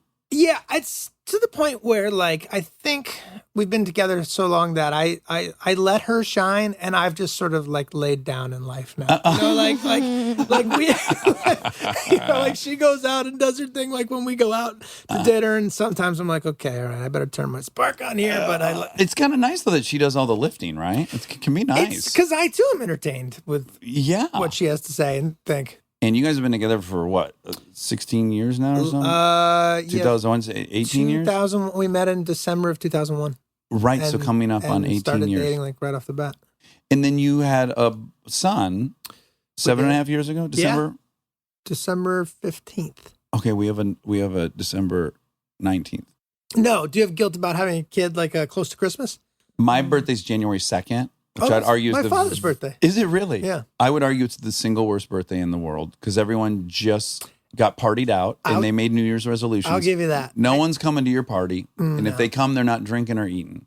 Even as the terrible son that I am, I'm sometimes forgetting, like, oh shit, right. And my dad's birthday is right after. Yes, and I there's a lot gotta- of big events. You got Christmas and New Year's right Yeah. there. You're burned out. You've just done the whole Christmas thing. You've Yes. bought tickets. You've flown across the country. You've thought of gifts for people. You're and then exhausted. Now you got to think of Dax. No, not happening. I'll catch up with him in February. Yeah. Is what they think. So for me, there was the outside chance that she could have been born on the 2nd because it was only a week and a half away. Mm-hmm. And I was like, as long as she doesn't land there, I feel fine. So it's dramatically better than my birthday, I would say. Mm-hmm. So I didn't feel too bad about it. So far, it's been fine. 5 days in a child's life, or no, 10 days. 10 days, sorry. Yeah. And a child's life is an eternity. So Yeah, it's it's like- a year. Yeah. For us. Has your experience been like mine where it's just the single best thing or? Completely has changed who I am on like a molecular level. To the point where I'm having a hard time.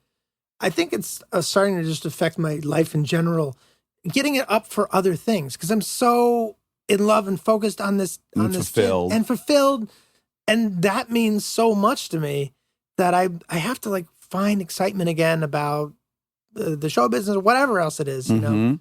But I'm also practical in a time where I'm like, I need to have my attention and my focus here because he's 7 now. I probably only have him in the house for 10 more years, and then he goes to college or something at 18 or whatever. Mm-hmm. He goes off and does. He probably won't be that interested in hanging around with dad that much. Well, you got to just say best case scenario. How often do you see your folks? And that's pretty much what you should be expecting. And when you do that, it gets real heartbreaking. I'm not going to let that happen. Oh, we all think we're I'm not going to fucking follow that kid. But I wondered, like, all the things you're saying, which I find very inspiring and aspirational as far as focusing on the process, just loving the work, all these things, money seems right size. I'm wondering, I've gotten to a very similar place. It's been a long road for me, but certainly the kids are the most important piece to decoding that whole thing for me, which is puts it all in perspective. 1,000%. It's a useful tool in terms of getting out of the total narcissism that is having a career in show business, because you have to focus on yourself as an actor. Yourself is your tool. You know, your tool isn't the software you're building, it's yourself. Right. You have to think about yourself. How you look, how you sound. How you sound, and even directing, if you're starring in stuff, you're looking at yourself constantly and editing. But and to use your software example, if you build a software, you had better evaluate the other softwares to see if your shit's as fast as that. So it's like, what business wouldn't you be comparing your product to the other products in the marketplace? A bad businessman would be doing that. Yeah, that's an upsetting but true metaphor, because you're right. Then you're looking at the other products on the market and you're saying, oh, God, that thing computes so fast. Why am I not doing that? Yes. I watched Will Forte's fucking Last Man on Earth, and I'm like, the greatest. Oh, Shepard, kick it into gear. This motherfucker is so far out in the horizon. Yeah. You know what I'm saying? I try not to do that too much, because there's been a couple times where I've seen performances that I remember seeing Sean Penn in Sweet and Low Down, Woody Allen's Sweet and Low Down. I saw it in the theater when it came out. I was in New York. And I remember thinking, oh, I don't know what I'm doing. His acting was so good in it that I thought, okay, I've gone about We have different all occupations. Wrong. Yeah. Yeah. And it's funny, I just had, I think, wrapped shooting my movie that I just directed, and I watched Roma, and I thought, okay, what have I done? What business do I have directing a movie? This is what a director does. I had the exact same. Chris and I went and saw the last Nolan movie, the World War II. What was it? Dunkirk. Dunkirk. Yeah. And we left the movie theater, and I said, if we were both in Michigan being introduced to some people that aren't in show business, someone could say, this is Dax, he's a director. This is Christopher Nolan, he's a director. I was like, that would be the most unfair descriptor of us. I mean, we share that title, but there's nothing. I should not be allowed to be called that. You know what? It's really important not to think that way. It's very important not to do that to yourself, right? We're our own worst enemies. We beat ourselves up in the most. There are certain gifts that someone has to do a very specific thing. And I could tell myself Nolan probably can't direct a comedy. Maybe not. I hope not. But probably can. He probably can. He can probably do a great job at it. He probably would actually. It'd probably be one of the better comedies you ever saw. It was scary. Okay, fine. Beat yourself up a little bit. He's a great director. Okay, so El Tonto. Can you tell me about El Tonto? I can. Okay. Yeah. I wrote it 6 years ago. Okay. And it took me about that long to get it made. And I had this idea, and I wanted to make a movie like the kind of movies that I loved, like movies from the 70s, movies like Being There. It's very close to a Being There type story, where a character is wandering through a world and sort of being dragged through a story, like Mr. Magoo. So I don't know. I just loved those kind of movies. I wanted to play a silent character, something I had not done. I don't know if it was just reading too much criticism about my voice or whatever was in there, but I was like, I don't try to do the silent thing. And so I'd written this sort of silent character that gets dragged through the story, and then nobody wanted to make it. Nobody wanted to make it forever. And I understand. Well, as much as you are critical of your voice, it is the defining characteristic of your comedy. It's like, what is so funny about you? Yeah, you know how to use it exactly the way it should be used, and it's really your signature. To me, I don't hear it in my head. Right. I'm coming off sounding great. Fred Astaire. Yeah. It's crystal clear. It's James Earl Jones, man. I'm good. Yeah. But, perfect enunciation. Now I accept it. But yeah, so anyways, if I have money to throw at you, and I go, oh great, so you're not going to do my favorite thing. Yeah, you're Will Ferrell, and you're going to, that's part of the you're Brad problem. Pitt, and you're going to keep your shirt on the whole movie. No, thank you. Let's get it off. Plus, that's the type of story that is just, it's not very commercial, but but those are also all my favorite films. Are I love great filmmakers. I guess a cinephile in a little bit. Yeah. To add a file. Yeah, let's get add a file more in the files. conversation. Yeah. And a bit of a nerd in that way, where I just anything. I sort of hate to name directors, but anything the great respected filmmakers put out, I'm all over it. I can't wait to watch it. I'm watching. Are you the so excited coverage. about Tarantino's new movie? Yeah. Interestingly, I got asked to audition for that. You did? And I turned it down because I was making this movie. Well, for two reasons. Okay. And I'll tell you. Primarily because I finally got the financing. I had the cast together. I was in pre-production. Most of my success in this business has been those leaps of faith that I took on myself. Like, I had offered to do a different kind of commercial sitcom when we were putting Sunny together. And I said, no, I'm going to do this Sunny thing. And that thing went nowhere. And, we're still going. And so I thought, I got to make this movie. That was one part of it. The other part of it was that I knew they're not going to cast me as this character. Should I say, should I not say? Say. Yeah. I don't want to. Yeah. Okay. Well, they had asked me to come in and audition for Charles Manson. And I'm like, nah, I don't want to see myself as Charles Manson. That's going to take me out of the movie. Oh, Right. no, I'm looking at you and Yeah, I'm kind of. totally seeing it. No. Yes. It would have ruined I'll tell you the what, movie. no, it wouldn't. So what would have been really fun is if you would have not played it as a psycho, but the guy had to be charming. Oh, All we've definitely. seen is the fucking footage of him with X's on his head in prison, and we see him as the devil. But clearly he was charismatic and likable. There's no way he could have assembled a cult and not been that way. True. And I'm sure when you're in the hands of a filmmaker like Tarantino, they're going to get the best out of you. That's why everyone's great in their movies. A really good director sees your essence and uses it in a way that it fits. You fit into the machine in the right way. And wouldn't his vote of confidence get you there? Sure. Like, even if Of course. if I read something, I'm like, he's not going to hire me for this. I'll go read anyways because it's him. And then he goes, no, that's it. I would start believing it, I think. Well, I almost did read just for the experience of reading Yeah. with him or for him, or even if I assume he was going to be in the room, but maybe he wasn't, just to have that experience, because who wouldn't want to meet Tarantino? But the other side of me was like, no, you're making your thing. And then you're just going to get into situations even harder. So it was hard enough to turn down the audition. What about now if he really wants you? Now you've got a real Sophie's That would have choice. ruined everything. Yeah. I mean, if you wanted me, I would have done it. But Right. How many days did you have? 24.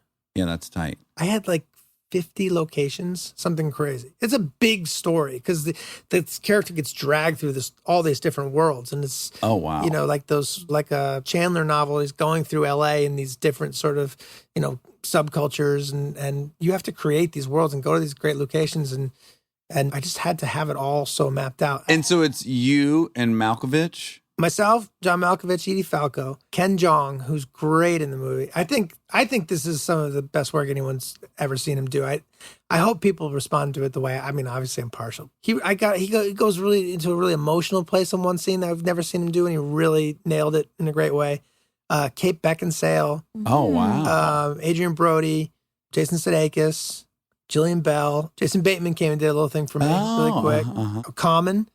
Common. Oh, yeah, sure. Common's incredible in it. We were on an airplane with him a few months ago, and he unloaded a lady's bag for her, and Rob quickly said, that's uncommon. I liked it a that's lot. pretty good. It was real quick, right on the heels of it. And Ray Liotta. And Ray Liotta. Yeah. Did it give you anxiety to give some of these people notes? Like, what do you fucking...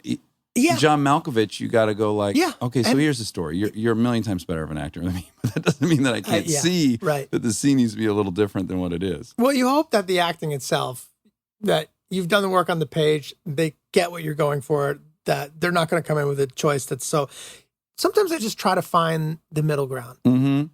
Like Kate Beckinsale pitched me this thing where she wanted to have this, like a giant white rabbit in some scenes. Uh-huh. And I said, yeah, let's try it. Uh-huh. And I'm so glad I did. It's such a funny little thing when you Specific, get to that weird. scene. It's a specific weird thing. It's great for her character. Uh-huh. And Adrian Brody had a lot of pitches too. And I would just let him try them. I'd be like, okay, try it. Yeah. And some of them were home runs. And some of them were really funny, but not right for the movie. Right. So I'm usually open to if I have the time, to letting someone try something, unless it completely changes the character, like an accent that you're like, you can't do it like that. Yeah. Well, the famous story I just can't believe is the Paul Thomas Anderson and Yeah, but what's his name? 3 names. Daniel Day-Lewis. Daniel Day-Lewis. They were on Charlie Rose. And Charlie goes, is it true that you guys threw out the first week of filming? And they like kind of look at each other like, are they going to tell this story? And then Paul goes, yeah. What happened was we filmed for a week. And then I asked Daniel to come watch dailies with me. And he said, I don't watch dailies. And I said, I know that you don't watch dailies, but I'm asking you to watch these dailies. And they sat and watched the whole first week of dailies. And at the end, Paul said, I don't think your character is working. And I just thought, where would one get the confidence to tell what is universally regarded as the best living actor that his choice is wrong? How would you not question, well, fuck, maybe he's right? I mean, Well, fortunately, by then you'd already made Boogie Nights. Exactly. Well- And Magnolia, exactly. you had a little bit of toe-to-toe. yeah, You know? but still a very brave decision. Yeah. I could see myself going, well, fuck, we're just going to have to live with this choice. Yeah. Yeah. I think that's one of my shortcomings, too, is not... I'm a little bit of a people pleaser in that way. Or Me I just- too. Yeah. Which is terrible for a director, can't be. But I Ideal. think I have, I'd had at this point 13 years of experience managing actors, and writers and props guys and whatever it is, costumes, all those choices that we make on Sunny, that I learn how to speak those languages. There's a way to say, okay, this is 1,000% wrong. I'm going to tell this person that in a way that completely does not, hurt their feelings, does not make them not brave enough to keep pitching me things. Right. You know, you so- don't want to stifle their creativity. You don't. Yeah. You don't. And oftentimes I'll also say, look, another thing I've learned is that I don't know anything. So the second I think I know something, it's probably the worst creative space to be. So let me just hear out this choice and feel it out, ride it for a minute. And then if it keeps pinging me as wrong, Yeah. then I'll, or maybe I'll ask someone else. I'll be like, hey, the so-and-so thinks that this person should be wearing this tie. How do you feel about that? Uh-huh. You don't have to be, you don't have to do it alone. Right. Right. Yeah. So Well- I think was always navigating that. By the way, everyone is coming to you with an idea. And so Rob and I have a joke where we call them ruins. Everyone's coming to you with these ruins, but their ruins have the best intentions. They're like, I actually thought it'd be funny if when the guy's singing the song, he sings it off key. Ruins. We're like, yeah, we're like, well, right, yeah. Well, technically that's going to ruin the scene. But I understand how you're trying to make your one specific thing Yeah. Yeah. very funny, but you don't have the big picture, and I would never say it like this. This would, Right. Right. but you'd be like, that's interesting. Let's get one that way, and then let's go back the other way. Or you, depending on the person and everyone's personality is different, you got to go in there and say, I think when you look at the big picture, that's actually going against what we're trying to, By the way, when you have kids, it's very, very helpful. You get really practiced at that. yeah.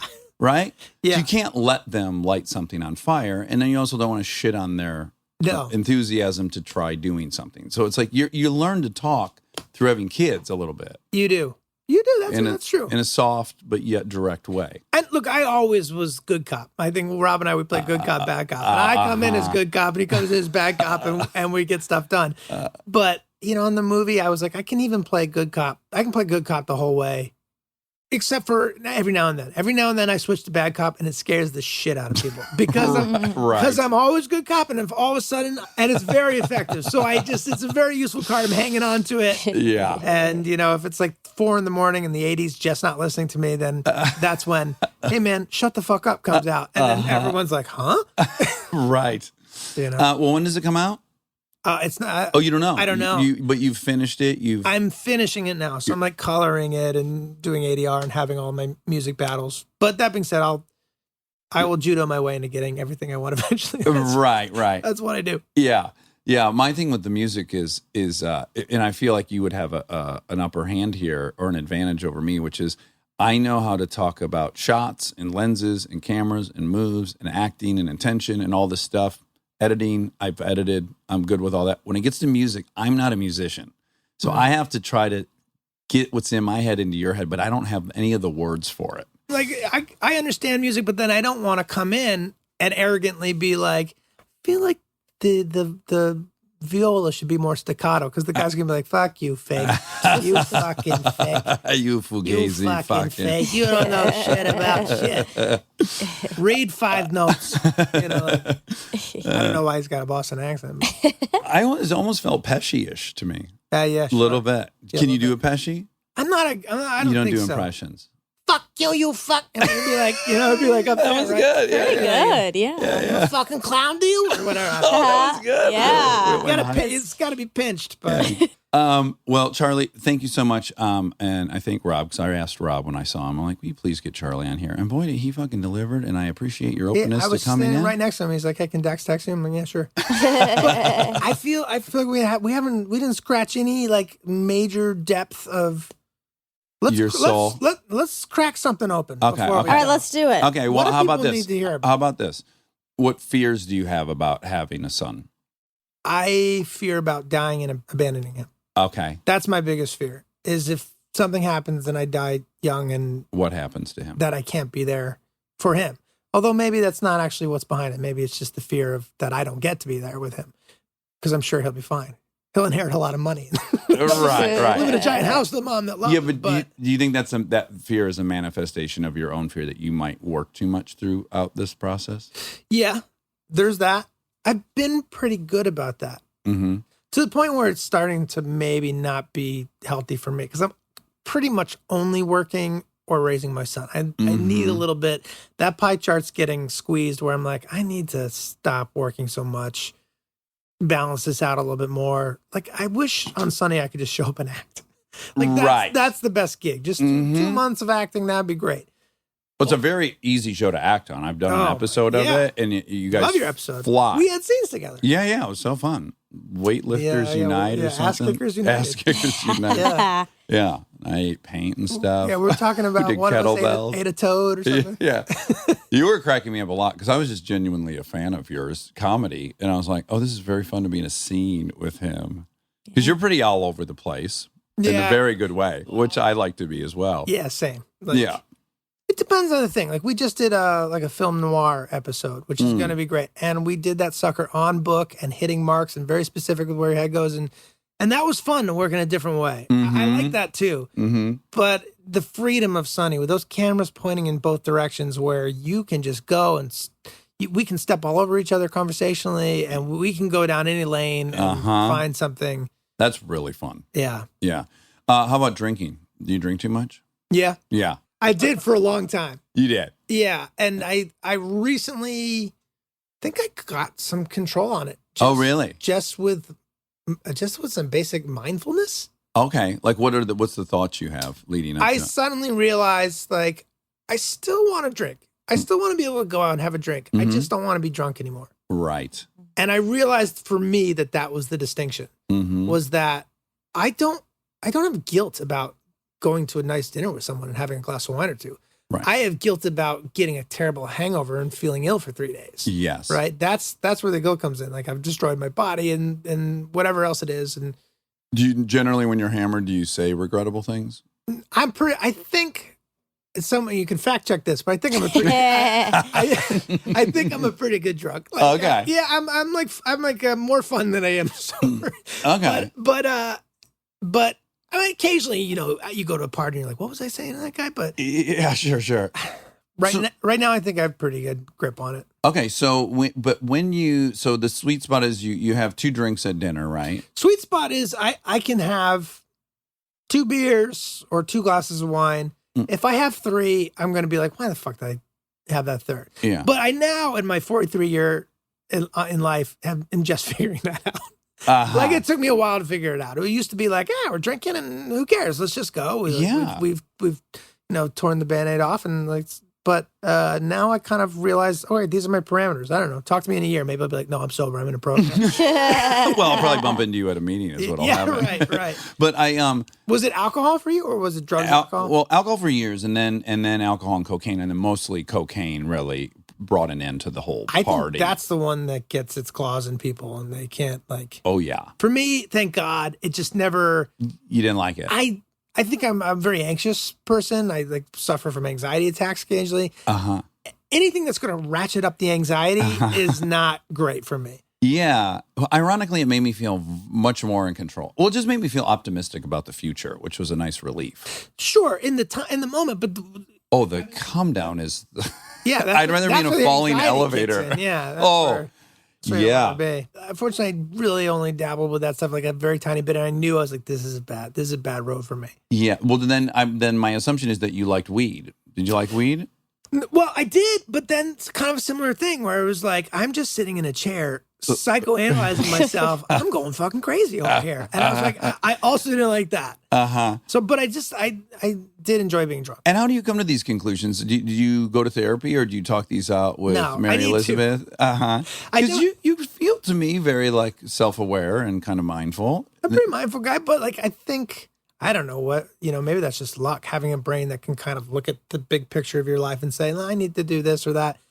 Well, also the job lends itself to that, right? Because when you're in a room and you're beating out story, you start really getting into like, why does someone really do that, right? And you just get in this habit of like figuring out like, well, the person can't just come over for no reason and then leave for no reason. Like, what are they after? And then I think it kind of it bolsters that wiring in your brain where it's like it makes you a little bit conscious of like, why am I doing it? I think I just think more practically in the moment of like, should I do this or should I not be doing this? Uh-huh. Like, should I be drinking 5 beers a night or should I not? And, Right. For a good 20 years, the answer was, yeah, I should. Why not?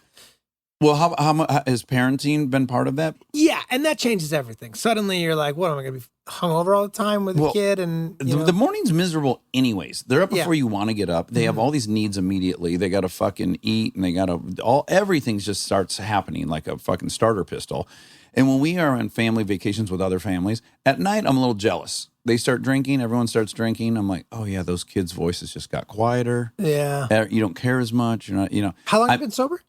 It'll be 15 years in September. Oh, wow. Yeah. And Congratulations. Thank you. Thank you. But at night, I'm a little jealous of them. Sure. But then in the morning, when we all get up, I am like, not for $1 billion would I be doing this hungover because it's already miserable. And I think it's got to be excruciating. That's where I got to where I'm like, nah, I don't want to be that. Also, I don't want to be drunk around my kid. Yeah. Yeah. He doesn't need to see that. And like, fortunately, my parents didn't really drink. I didn't grow up in that. Maybe part of why I come across as a happy guy is I do feel as though I had for the most part, a happy childhood. Like all our childhoods are miserable for one reason or another. Sure. But at home, Tom and Mary weren't throwing, dishes at each other's heads and screaming. Right. Like they were the good family and they weren't getting loaded. And yeah. So I kind of want to be able to provide that for my son too. But you remember, right, being young, I knew which friends' parents were alcoholics. Like, it. Yeah, I didn't until later.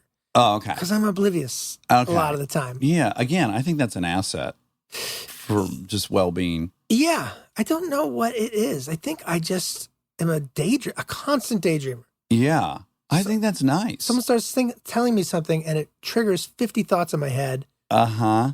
So do you think it's possible that you had ADHD when you were younger, or that it's not? Yeah. That? Yeah, it's possible I have it now. I don't know. Right. But probably not. Because I don't know if you're like me as a parent where when your kids are young, you spin out on every little thing, right? Mm-hmm. So if your kid does something, you start Googling ADHD or whatever, and then you were reading about kids who have it, and you're like, no, we're okay. Not that people's kids have ADHD aren't okay. So I think in my paranoid reading, I don't think I quite tick enough boxes for that.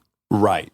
Yeah, I think I have a similar thing. I haven't done it nearly as much with the second child, but I definitely was like, at 6 months when she would laugh, she'd start swinging her head back and forth, like kind of weird. Uh-huh. I'm like, oh, Jesus, does she have, Yeah, I don't even know what to call it, tremors? Head swinging child. And then you read like horrible things about like, yes, Sandy couldn't stop bashing her head into the wall for 50 hours. You're like, okay, right. Yeah. That's not what's going on here. Yeah, I mean, I think it's totally normal, but also it's kind of my disposition to go, anytime something's going good, I'm like, I don't trust this. This is a little too good. Why is it so good? And my kids have it's been great, and I love it, and it's all pretty positive, and I'm waiting for one of the shoes to drop a little bit. Well, yeah, I mean, it will. It will. Because it's life, right? Mm-hmm. Something will be difficult to get through at some point. But do you have this thing? I assume, where'd you grow up? Detroit. Well, in a suburb of Detroit. And so I imagine you were on your bike tooling around the neighborhood from what I've heard on the podcast, getting in fights and just, Raising hell. But being a neighborhood kid, you're out the door, out of the house. You're not going to let your daughters just leave your house and run all over LA, right? I'm going to try to. I've done some stuff already that I have her riding motorcycles already. I'm trying really hard to give her that sense of autonomy and, it's good. hard, That though. takes some courage. I read an article. I don't remember where this was, so this could be a good fact check thing. But there's some article where a guy was studying a town in Vermont, and I think it was in the 80s, maybe like our generation. He studied the kids. They had about a 9-mile radius from their home. They went down to like the town dump and to the railroad tracks. Yeah. And, they could go about that far. And then it was like, all right, don't go beyond there. And the person went back and they studied those people's children, and they had a radius of their backyards. They were not allowed to leave their backyards. Right. But the town, from a crime rate and demographically, had not changed at all. Nothing had changed. And in fact, there's probably less crime. I mean, just nationally, Perhaps. crime has been going down since the Is that 70s. right? Yeah. Well, yeah, so there yeah, you go. Yeah. So we live in this culture of fear. Of course, this is 24-hour news, Yeah. media cycle, whatever you call it. That we live in this constant state of paranoia. But I feel it too. I'm not going to get my kid on a bike and say, "Have a good day. Come home when it gets dark." It seems insane to me. It does seem insane, But I feel bad for it. I feel like I could in Rhode Island, but I don't feel like I could. But again, another bit of data that's really interesting is that cities are much safer than rural America. When you look at rates of crime per population, the odds of them being a victim of a crime are much lower here than my town of Milford. I rode my bike all around. It's just a fact. That is crazy. It's safer in this city. Your and I's chance of something happening are much lower than if we were in rural America, which is crazy because the crimes that do happen here are extreme. They found a fucking head behind the Hollywood sign, when you do hear about the thing, it's pretty gnarly. Right. But again, there's fucking 16 million of us in these 3 counties. It's like, it's still way less than lightning, Yeah, and the crimes in the small towns are extreme too. Also, do you have a swimming pool? I do. Number 1 killer of children in America, swimming pools. For sure. Yeah, and I got one. I have the most dangerous thing you can have for a kid. The pool itself is not dangerous. It's not watching the kid while the kid's in the pool that's dangerous. Yes. Although you hear horror stories of like we were all there and 100%. It happened to our friends. They were all in the pool, and someone noticed one of the kids was at the bottom of the pool, but they didn't know. And they lived, but they had to resuscitate them and go to the emergency The kid room. lived? Oh, thank you. Kid lived. I don't know. I don't think I could go on if that happened to me. The only reason I could is because I have 'cause you another. have 2. I That's know. right. Yeah. I've met a few dudes in AA who have stayed sober through losing their child. And I'm just like, not a chance. I'm fucking moving to St. Louis above a liquor store, and I'm going to go at it until I'm dead. That's that, Yeah. Yeah. Yeah, I just can't. I'm that. I think I'm not only will I get drunk and probably smoke cigarettes and all that, but I think I'm going to look into like revenge. Oh, of You know, course. I'm like, I want to take some anger out. Oh, yeah. But I think I would think that, and then I would just turn on myself. But I have all these fantasies where I'm like, someone's going to hit my daughter at some point, and I'm going to fucking kill that person. I'm going to go to prison. I'm going to take their dad out of their life. I heard you talking with Rob about that. That is an interesting thing. How you teach, because I have a boy, how you teach them to sort of handle that. Stick up for themselves, yet not. And my kid is weird that has something I never had where he's like the biggest kid in his class. Oh, he is. He hit some sort of genetic jackpot where. Wow, some recessive genes paired up. Yeah, I saved all my good genes for him. He looks just like his mother and nothing like me, but like he's big, and I realized that he's got to wield that power wisely, but. He's a gentle giant. Like, he's a sweet kid. He's gone in a couple things where a kid has, like, hit him before.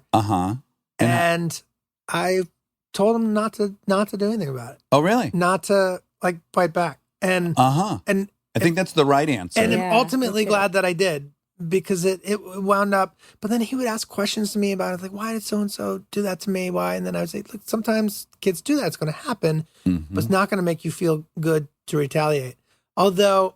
there was one time, I think this last year, where he was kept nagging about some kid like kept like hitting him, and I was like, just hit him back. Like Right. I was like taking the high road forever, and then and then I don't know, it was like late, and I was like, man, just punch the kid back. Right, You know? right. And because sometimes that is the answer. But then immediately after I said it, I was like, no, I shouldn't have said that. And by the way, I don't think that he did or ever would. He's just not wired that way. But the thing you're trying to evaluate is it going to be chronic? Is this a standalone thing and it'll pass? Or is he going to spend the next 12 years of his life getting victimized? And when you evaluate it that way, the shitty option becomes less shitty, in my opinion. yeah, if that's truly happening, that's not happening at 7. It's not happening. No. Yeah. If that's truly happening, then you got to teach them how to stand up for themselves in a way. But rarely it's through violence. Usually that's going to. Plus, I'm like, man, don't get kicked out of the school. Right. This happened to us. So someone was really mean to my daughter at school, and my wife took the time to find out that the person that was mean to him had a new baby brother at home. And she said, I bet Michael's not feeling very special, and he's probably upset about that. What if you brought Michael a present? And I'm like, we're going to fucking give a present to a kid who just like tormented it's like a her? box, and you open it, and your fist is in it. Surprise, Michael. Fuck you, bitch. Happy birthday, motherfucker. By God, they brought a fucking present to this kid. The kid's been so happy and nice ever since and felt That kid special. just learned if you hit a motherfucker, you're gonna get a present. He's incentivized Not now only to can you bully. hit them, but you're gonna get a big fat gift. My wife might have made a serial killer out of that kid. That's where that's headed. But I was just like, what an evolved position Yeah, to take. That's the last place my mind ends. I'm like, we got to get even. We got to set some boundaries. We got to 9 times out of 10, there's a big picture about why someone's being a jerk or why. But hurt not people. always. Hurt people. No, Sometimes they're sadistic people. there's shit in this world, and people are just doing a shitty thing to be shitty, and there's no great explanation of it. It seems like, I don't know. Yeah. Was your tactic in high school to like buddy up with someone who was a badass? Mine was to usually just make people laugh. I could make most people laugh. And then occasionally when it was like, that's not working, it was to fight back. So usually there were times where like some bigger kid tried to pick on me, and it was like, oh wow, that little fucker just fucking kicked me in the knee and like bit my arm. And they're like, I'm not gonna do it again. The message you have to send isn't that you won. It's that for all the other guys, this one's gonna fight back. So pick one that's not. That's right. Literally, it's that simple. That was pretty much how I moved through the world, which is like, I'm your buddy, I'm your friend, and like, man, don't try to throw me in the bushes or put me in a headlock, because I'm gonna kick you in the balls. Yeah. And if you really piss me off, I'm gonna like slash your tires and find your baby brother, and Load up the '85 Honda Accord with a BB gun. Yeah, that's right. Get in my Honda Accord and blast some Ice Cube. Yes, Boys in the Hood. This shit. All right. Well, Charlie Day, I love you. You're hysterical. Man. I'm glad that you're thriving and continuing on. I hope you guys do 100 seasons of Sunny. And I'm excited to see El Tonto. Thanks. It's fun. I'm going to get to walk home. You don't want to ride home. No. I'm going the same way. Unless I'm going to go up to Los Feliz. To drive me, just hang. I do. Okay, yeah, then I'm going to drive you home. So this will be a first. I'm going to drive home a guest. I'm going to ride home. First. Let me take you for a ride in my Chrysler Pacifica. That sounds very exciting. You're going to love it. And now my favorite part of the show, the fact check with my soulmate, Monica Padman. Living your best life means being extra where it counts and skipping the extra where you don't need it. Like in your cleaning products. That's where Seventh Generation comes in. Their bio-based cleaning power delivers a powerful clean with nothing extra in the bottle. Need a dish soap that cuts through the tough grease? A detergent that tackles the worst stains and odors? Seventh Generation handles it all without any dyes or artificial fragrances. Real clean doesn't have to come with a long list of add-ons. Upgrade to a powerful clean without anything extra. Look for Seventh Generation dish soap and laundry detergent wherever you shop for your cleaning products. When the moon hits your eye like a big piece of pie, that's amore. Is it a big pizza pie? Yes, of course. It could also be a big piece of pie. Yeah, but Italians aren't known for their pies so much. I mean, I guess pastries, but nah, that's more French. Yeah. Napoleon's. Yeah. Pizza pie for sure. So that's a stereotypical Italian song. Yeah. And I sang it in response to having sang a stereotypical Asian song Yeah. right before, and we knew that couldn't be included in this podcast. No, because that's not nice. Right. I'm allowed to make a fun of all. Oh my God. I'm allowed to make a fun of all the white people. I don't want you to make fun of anyone. Why? Cause Making a fun of people is a fun. no. Why do you think it says making fun? Fun is in the thing. It's fun. For the person, not for the person receiving. Not the person on the business end of the fun. So speaking of that, I was at this wedding. Yeah. And this person I haven't seen in a really long time came up to me and gave me a very, very heartfelt apology. You're kidding. Yeah. There was an incident years ago where Friends were curious if you could do the generic Indian accent. exactly. And then they ended up doing Well, they it. were shocked you couldn't. Uh-huh. And then they went on to say, like, oh, it's so easy. You just, and then they were doing it. Yes. And then they have since lived in deep shame over having done that. They have. He was like, I've been thinking about that for years. So, and he works with students. He said, like, I would hear other people doing that to other people, and I would immediately be like, you cannot do that. You do not know what that is doing to that person. Yeah. Anyway, it was so kind and sweet. And I, of course, was like, you got to let yourself off the hook for that, because it's okay. And it didn't, it clearly impacted you a billion times more than that event impacted me. But this goes back to what we talked about once before. I would almost think the worst part of being isolated for those things is not the being made fun of. It's the then having to comfort those people's guilt. It's so layered. It's so layered, because you don't like the thing happening, but then you're also just like, oh my gosh, I have to act like I like it first and foremost, so that everyone feels comfortable, so that you're cool too. You're cool with it. And if you do say, hey, that kind of makes me feel shitty, now someone's going to be shamed in the moment. Exactly. And then it's uncomfortable and awkward for you. And then you're going to have to comfort them. Yes. So you just have to like laugh and be done with it. And do your best to make them feel comfortable. So that it is a layered, not fun situation. It can be. Yeah. But anyway, so that happened. And then there was this apology, and it was very sweet. And I hope he feels totally free. Yes. Yeah. He's one of the nicest people I've ever met. Yeah. He doesn't need to hold on to that. And that's where, like, look, each individual gets to choose whether or not they want to evaluate intention. I'm not telling everyone that they have to evaluate intention if they're offended. Yeah. But, for you in that moment, it's very neither of those guys were dicks at a party going like, oh, look who's here, and started dancing around. And like being, intentionally cruel. No. They were just out to lunch on how insensitive it was. Yeah. Because if it was a dick, let's say it had been a dick, and the person was trying to like make you feel different. Yeah. And then they apologize, you'd probably go, thank you, because that really hurt and it felt really awkward. Like you might give it back to them a little bit, right? I would hope I would, but maybe not. I don't know if I would. I think you get trained to make that as little of a issue as possible. Yeah. And then, because you also start feeling like, oh God, I overreacted. You start making it like, oh my God, now everyone's upset, and it's because I overreacted. Mm-hmm. But yeah. Oh, geez. That's a lot. I got a little selfish during that story, if I'm just totally honest with you. Why? It just occurred to me, I was like, when's the last time someone apologized to me? Oh my God. Well, here's how it happened. I was like, oh, first and foremost, I was like, I don't know what it's like to be completely other in a situation. Yeah. So it started in a kind of an altruistic thought process.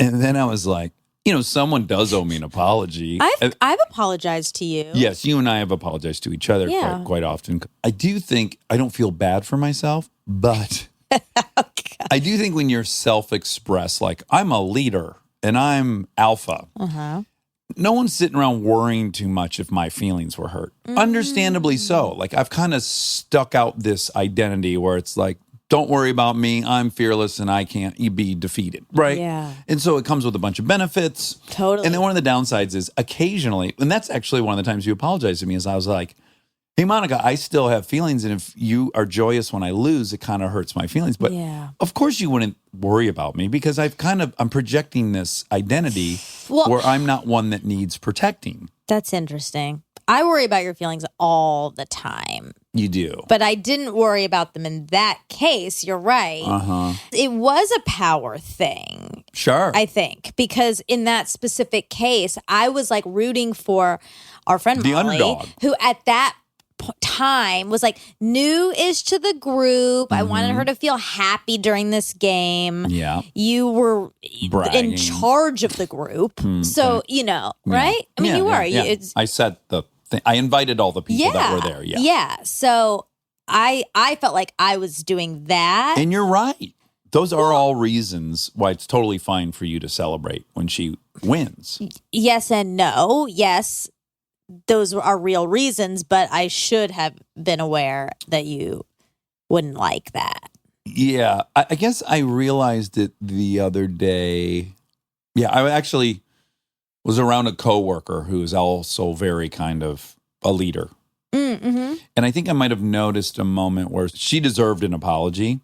And then I kind of could just see, oh, that person's not going to apologize because they're not worried about her like confidence, self-esteem, because they're seeing her in this very specific light, which is like a leader. Yeah. And it just crossed my mind. I'm like, I bet not many people ever worry about her and or apologize to her because she's such a force.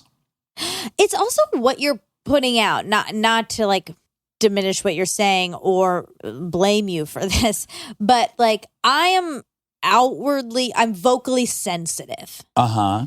And it's something that like gets called out sometimes by you as like something to work on. Right. So, which is so selfishly motivated because I hate how I feel when I hurt your feelings. Yeah, I know. I know that. So that's like the stance. It's like I am sensitive to things. Mm-hmm. And if you're the person saying you're sensitive to things, then it's hard for them to get turned around. Well, I can say plainly, I can't have my cake and eat it too. Yeah. I recognize that. Yeah. No one's sitting around worrying about me. They're like, you're set. You got money. You have a good career. You're big. Yeah. What am I worried about? And rightly so. It's totally justified. No, it's not. But occasionally it'll just cross my mind. Like when I hear that story, I just try to imagine someone coming up to me and saying, I feel so bad. Yeah. I don't think I've had that experience. Yeah. Well, I was thinking about your feelings a lot on our trip. In Temecula. Yeah. We just went on a big group friend trip. An amazing It was blast. So fun. Yeah. I'm so sad to not be there still. Me too. Yeah. We had so much fun. But there was a couple moments on that trip where I felt like, everyone was drinking a lot. Uh-huh. And I just started to feel like this isn't nice to be doing. Oh, no, that never bothers me. I know it doesn't, but Yeah. even though I know it doesn't. I'd feel way worse if people weren't doing what they want to do for my sake. Being never wanting to be a drag on somebody. That would be a lot more painful I for know, me. but also, I don't know. I just felt like, specifically on this one for some reason. So I was like, everyone's drinking and drunk and what? Like, and then Dax is just standing there and this can't be fun for this cannot be fun. Uh-huh. That's really what I was just like, Yeah. this cannot be fun for him at all. Anyway, I'm sorry your feelings get hurt sometimes. Oh, it's totally fine. It's totally fine. Like I said, I can't have it all. I can't want to be seen as some way and doing all these things to promote that and then be bummed I'm not also seen as Bambi when I want to be. Yeah. I know You know what I'm saying? I do. Yeah. But you're allowed to. It just crosses my mind sometimes. Yeah. Yeah. Okay. I have some pretty devastating news for Rob. Uh-oh. Not Wobby Wob. Rob Okay, Mackle. Yeah. Rob McElhenney? Yes. What is it? So his theory about Mac and Mick Oh. Uh-oh. is, according to the internet, not true. Oh, wow. This is great news for me. I know. I'm 'Cause I scared really ate to crow. say it. I'm No, kind of say it. scared. Maybe you'll get a text from him. I know. I'm afraid. A few different places said that's a common misconception. Because was he saying that like one's Scottish, one's Irish? No, he was saying if there's a vowel after Uh-huh. the MC, Uh-huh. it's Mac, McElhenney, McEnroe. Uh-huh. If there's a consonant, it's Mick, like Mick Jagger. Mick Jagger just M-I-C-K. Oh, sorry. Bad example. McDonald's. McDonald's. Wait. If it's a consonant, it's MC, and if it's a vowel, it's MAC. Yeah. And that's because of Scottish and Irish, or why? Was there a reason? I have no clue. I don't think he gave us okay. the etymology. of Okay, it. then Yeah. this isn't devastating. Okay, so I guess he's right. He's 'Cause right, I yeah. don't know, and I believe him. Yeah. He's smarter than us, I think. Well, I don't know about that. Did he go to a Unifile school? No, I don't think Okay, so. then Yeah. he can't prove it. Once you get that Jesuit education, you don't really need to go to an Ivy League school. Okay, got it. Got it. Mick. Mick got it. McElhaney. It would be Mick got it. McElhaney. No, but Mick Steamy, Mick Dreamy. Mm-hmm. McDonald's. Yeah. And if it was Mick Easy, it'd be Mac Easy. If there was one of the characters on Grey's Anatomy that was easy, Uh-huh. let's say it's a guy, he's really easy to get in bed, Oh, okay. he would be Mac Easy, Okay. not Mick Easy. Okay. Also, now that I'm thinking about it, why was his name McDreamy? Because his name was Derek Shepard. Oh, my God, he's one of my relatives? I know. Oh, my God. Yeah. They should have called him McDax. Really confuse everyone. So I wonder where they even got that. Me too. I don't remember. I used to love that show so much. I used to get all my music from there. Were you more attracted to McSteamy or McDreamy? Who do you think? McDreamy. Yeah. Yeah. But I'm friends with McSteamy. Right. Yeah. So I kind of wanted you to vote for him. Yeah, but if you know my type Predilections. Uh-huh. Yeah. It's not a mixed steamy body type. No. Although it's a very attractive body type, it's just not for me. Right. Yeah. Too much man for. It's a lot. Yeah. I got you. Mick Steamy, whose real name, of course, is Eric Dane, is on Euphoria. Oh. Which I watched. Yeah. It's good. It is Really? very frightening, but it is very good. What is it about? It's about a gal who, at maybe 6 years old or 8 years old, is diagnosed with OCD. So she gets put on medication. And then the medication, of course, by 15, she's an addict. She's been on all these different medications. She's used to feeling altered. So to get really high, she's got to do like really crazy shit. Oh, so shit. it's a real dark look at kind of high school addiction, sex stuff, male stuff, female stuff, pornography. It's good. Interesting. And as a father of two girls, it's fucking terrifying. Like I was watching and thinking, I wonder if Kristen could even possibly enjoy this, because this is about your worst nightmare of what your kids might be up to. Ugh. Yeah. Yikes. Yeah. But anyways, Dane's in it, and he's phenomenal. Oh, great. He is playing a creepy motherfucker, Ew. and he is good. Ugh. And he's not creepy Good. in real life. So we were talking about Rhode Island, and you were wondering why it's HODE. Yeah. Yeah. And you want to know why it wasn't ROAD. Yeah. Yeah. Is road how you spell a road in Ireland or something? There's a few theories. It's unclear how the island came to be named Rhode Island, but two historical events may have been of influence. Explorer Giovanni da Verrazzano noted the presence of an island near the mouth of Narragansett Bay in 1524, which he likened to the island of Rhodes, part of modern Greece. Okay. Okay. Wow, it's got Greek origins. Well, another theory. Adrian Block passed by the island during his expeditions in the 1610s, and he described it in a 1625 account of his travels as, quote, an island of reddish appearance in 17th century Dutch. Eenrodic Island. Island. Oh. Do you know what all these bodies of water you're reading make me want to sing? Can you guess? No, just sing it, whatever you're going to sing. Well, a legend lives on from the Chippewa down to the big lake they call Gitchagumi. The lake, it is said, never gives up her dead when the skies of November turn stormy.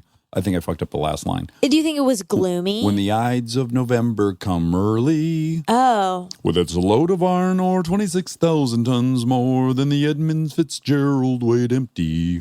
The wreck of the Edmunds Fitzgerald. That would definitely never have been the thing I guessed. Really? Even though the big lake they call Gitchagumi? Never heard of that in my life. You haven't heard that song? No. Gordon Lightfoot? No. Oh, it's great.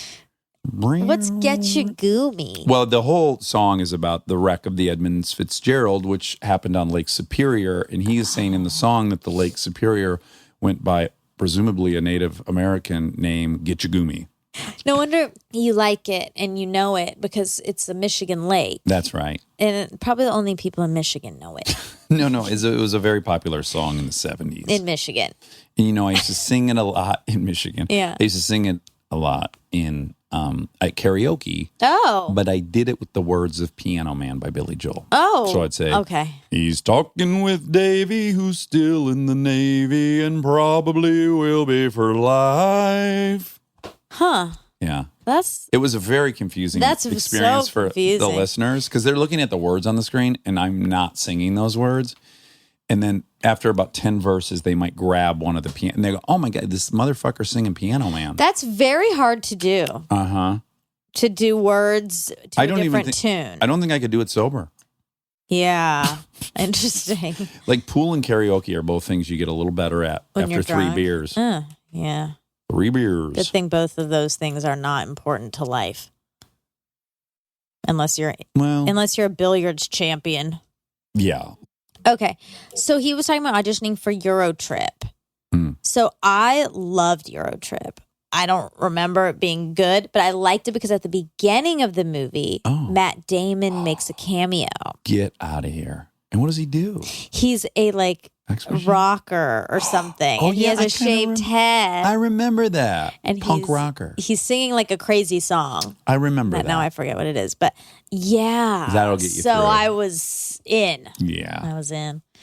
Just like hoping he'd appear again, you know. And also, did Todd Phillips direct that because you guys were acting like he did? He did not. Road Trip he directed. Right, but then you were. He was talking about Euro Trip. Yeah, and then I was confused. Yeah. Okay, so he said that he thinks he's a good drunk and that I should fact check that. I wanted to, but then I didn't get to. You could ask Bateman. Let's text some people in the meantime, and I'll check back in. Add that to the list. Add it to the list of things to do. Bateman would be a great person to ask because Bateman doesn't drink. Oh, so he could be. He would be objective. a clear-headed objective. Okay. Yeah. Okay, so he said he was talking about this article about this town in Vermont in the 80s. This man went to look at kids and how they play and like how far they go. And then all these years later, he went to meet those kids again and see their kids and how they were living. And, they only can like go play in their backyard, basically. Yeah. So I found it. In 1972, a British-born geography student, Roger Hart, settled on an unusual project for his dissertation. This is from The Atlantic. He moved to a rural New England town and for 2 years tracked the movements of 86 children in the local elementary school to create what he called a, quote, geography of children, including actual maps that would show where and how far the children typically roamed away from home. Usually, research on children is conducted by interviewing parents, but Hart decided he would go straight to the source. The principal of the school lent him a room, which became known as Roger's room. This all sounds very PDO. I know. I was thinking that too when I was reading this, but it's like also negating the whole point. Yeah. Which is like we're all so fearful. Yeah. That's the whole point of this. Yeah. And he slowly got to know the children. Okay, boy. You're going to hate this. Okay. Hart asked them questions about where they went each day and how they felt about those places, but mostly he just wandered around with them. Even now as a father, not that matters, and a settled academic, Hart has a dreamy, puckish air. Children were comfortable with him and loved to share their moments of pride, their secrets. Oh, my gosh. Often, they took him to places adults had never seen before, playhouses or forts the kids had made just for themselves. Wow. Okay. Wow, You got wow, it. wow. Not everything is. No, I know. You This know. person is not that. No. But it just really is triggering for me. I know. I get it. I imagine like letting Lincoln hang with an adult and let her show him all this. No, You would never, especially a not guy. You would fucking never. chance. But No, that was I won't the even let a guy 70s. babysit my kids. That was the 70s. And so, yeah. Hart's methodology was novel, but he didn't think he was recording anything radical. Most of his observations must have seemed mundane at the time. For example, I was struck by the large amount of time children spent modifying the landscape in order to make places for themselves and their play. But reading his dissertation today feels like coming upon a lost civilization, a child culture with its own ways of playing and thinking and feeling that seems utterly foreign now. The children spent immense amounts of time on their own creating imaginary landscapes their parents sometimes knew nothing about. The parents played no role in their coming together. The forts they built were not praised and cooed over by their parents because their parents almost never even saw them. Yeah, I had That's shit like all. that. I mean, I had tons. My Yeah. parents didn't know what was going on ever. No, and I built stuff out in the woods by my Yeah. subdivision. And you weren't doing it so that you could show, like, No. that wasn't the purpose. I had this whole thing. My grandparents owned that motel, Yeah. roadside motel. And my grandpa owned also like a little professional building where there were like some dentists and shit and that. And it adjoined the property. And I used to go like on the weekends when it was shut down and I would go in the stairwell and I'd bring these big pieces of concrete down there. And those were my speakers. Like I had a really sweet hi-fi system in this fake, I guess like an apartment in the stairwell. Uh-huh. And my real focus was that hi-fi system. I had Sure. the biggest pieces of concrete I could find because one of the big speakers. Yeah. And I remember taking my cousin Matthew down there to show him around like what my setup was. And he did was you- into it, yeah. Did you put your plant down there? No, my plant was back at home. And yeah. I know your You plant know, liked it's funny you say music. that. When I would go away for the summer to be with my grandparents, I would worry a lot that my mom was Not going to doing- take good care of that. Because I used to put these great little fertilizer sticks in the soil, and you had to put them in like once a week. And I also put mayonnaise on their on its leaves to clean it. I read that was good for it. And I was like, "There's no way my mom's putting mayonnaise No, on it of and putting the course. fucking fertilizer stick in there." And I come home, and it definitely looked sad that I had It been gone. And I'd did. feel terrible for a couple hours, and then I'd like nurse it bowel back up and put the stick in, and then man, slather the in saddest. mayonnaise. Yeah, like let me also admit, like I'm painting myself out to be so tender towards this plant, which I was. Yeah. But I can also admit there's a period where I don't know what the fuck happened to that plant. Like I got to a certain age, I guess, where I was just like, oh, I'm over that plant. Yeah, you That grew poor out of plant. I hope I Well, planted it in the yard or something. It was a It's low light okay. plant, though. I don't know if it would have done well outside. I wonder why you cared about it so much. Also, where did you read that there was mayonnaise? That mayonnaise was good for plants? Probably That my- is not true. I bet it is. I wonder 'Cause if there's, it like, is. I have protein in it I have a shit lot in of it. dead plants in my house, and maybe it's because of no mayonnaise. Smear mayonnaise, or I think I was using Miracle Whip mostly. Oh, extra fat. That little bit of zing. Oh, so you would like go to the library and read up on plants? I mean, this is No, fascinating. my grandmother, the other grandmother, not the roadside motel, but Grandma Yolis, who I fucking love, Papa Bob and Grandma Yolis. Grandma Yolis was a science teacher in high school. She had a double master's in science and history, and she used to teach me about biology all the time. And she had all these great books about biology and plants and dinosaurs and all that stuff. Oh, So that's really where I would dive into that when I wasn't pining over Danielle Fox. She lived 2 doors down. I'd only seen her in the summer, and she was so do you beautiful. think the plant reminded you of her? No. So that's why In you fact- wanted to touch it. and No. Put little sticks in it. In fact, I think it's people like Danielle Fox that got me to abandon that plant is really what it was. Oh. Yeah. I was lonely. That's why I like that plant so Yeah, much. but why? That's Because there what I were don't get. You 5 have fucking friends. kids. Because we moved into a house with 2 other kids Yeah. and one less parent because he was gone all the time. Yeah. So I had one mom and now these other 2 kids, and I lived in the basement. Yeah. But you had friends. I did have friends. Yeah, but at home I felt kind of lonely. I felt, I am very middle childy, Yeah. I felt kind of left out. I'm sorry, Mom. That would break her heart. Yeah. She owes you an apology. She bought me that plant, though. I got to thank her for that. Okay, so through his maps, Hart discovered broad patterns between 2nd and 3rd grade, for instance. The children's free range, the distance they were allowed to travel away from home without checking in first, tended to expand significantly because they were permitted to ride bikes alone to a friend's house or to a ball field. By 5th grade, the boys especially gained a dramatic new freedom and could go pretty much wherever they wanted without checking in at all. The girls were more restricted because they often helped their mom with chores or errands. Ugh. And had vaginas. Yeah, and had periods. Or stayed behind to look after younger siblings. Also, girls shouldn't be out once they get their period because wild animals are attracted to it. Yeah, so they got to get flies. attacked by bears and flies. Yeah. In 2004, Hart returned to the same town to do a follow-up study. His aim was to reconnect with any kids he had written about who still lived within 100 miles of the town and see how they were raising their own children. But from the first day he arrived, he knew he would never be able to do the research in the same way. Hart started at the house of a boy he'd known, now a father, and asked whether he could talk to his son outside. The mother said they could go in the backyard, but she followed them, always staying about 200 yards behind them. Hart didn't get the sense that the parents were suspicious of him, more that they'd gotten used to the idea of always being close to their children and didn't like them going off. He realized that this time around he could get to the children only through the adults. Even the kids didn't seem that interested in talking to him alone. They got plenty of adult attention already. They were so used to having their lives organized by their parents. Meanwhile, the new principal at the school said he didn't want Hart doing any research there because it was not Because it was very PDO. because it was not directly related to the curriculum. And And a big red flag. yeah. At one point, Hart tracked down Sylvia, one of the girls he'd filmed at the River House. Wait, I'll just skip this part. Filmed at the River House. This is. No, there's a documentary. That's Oh. okay.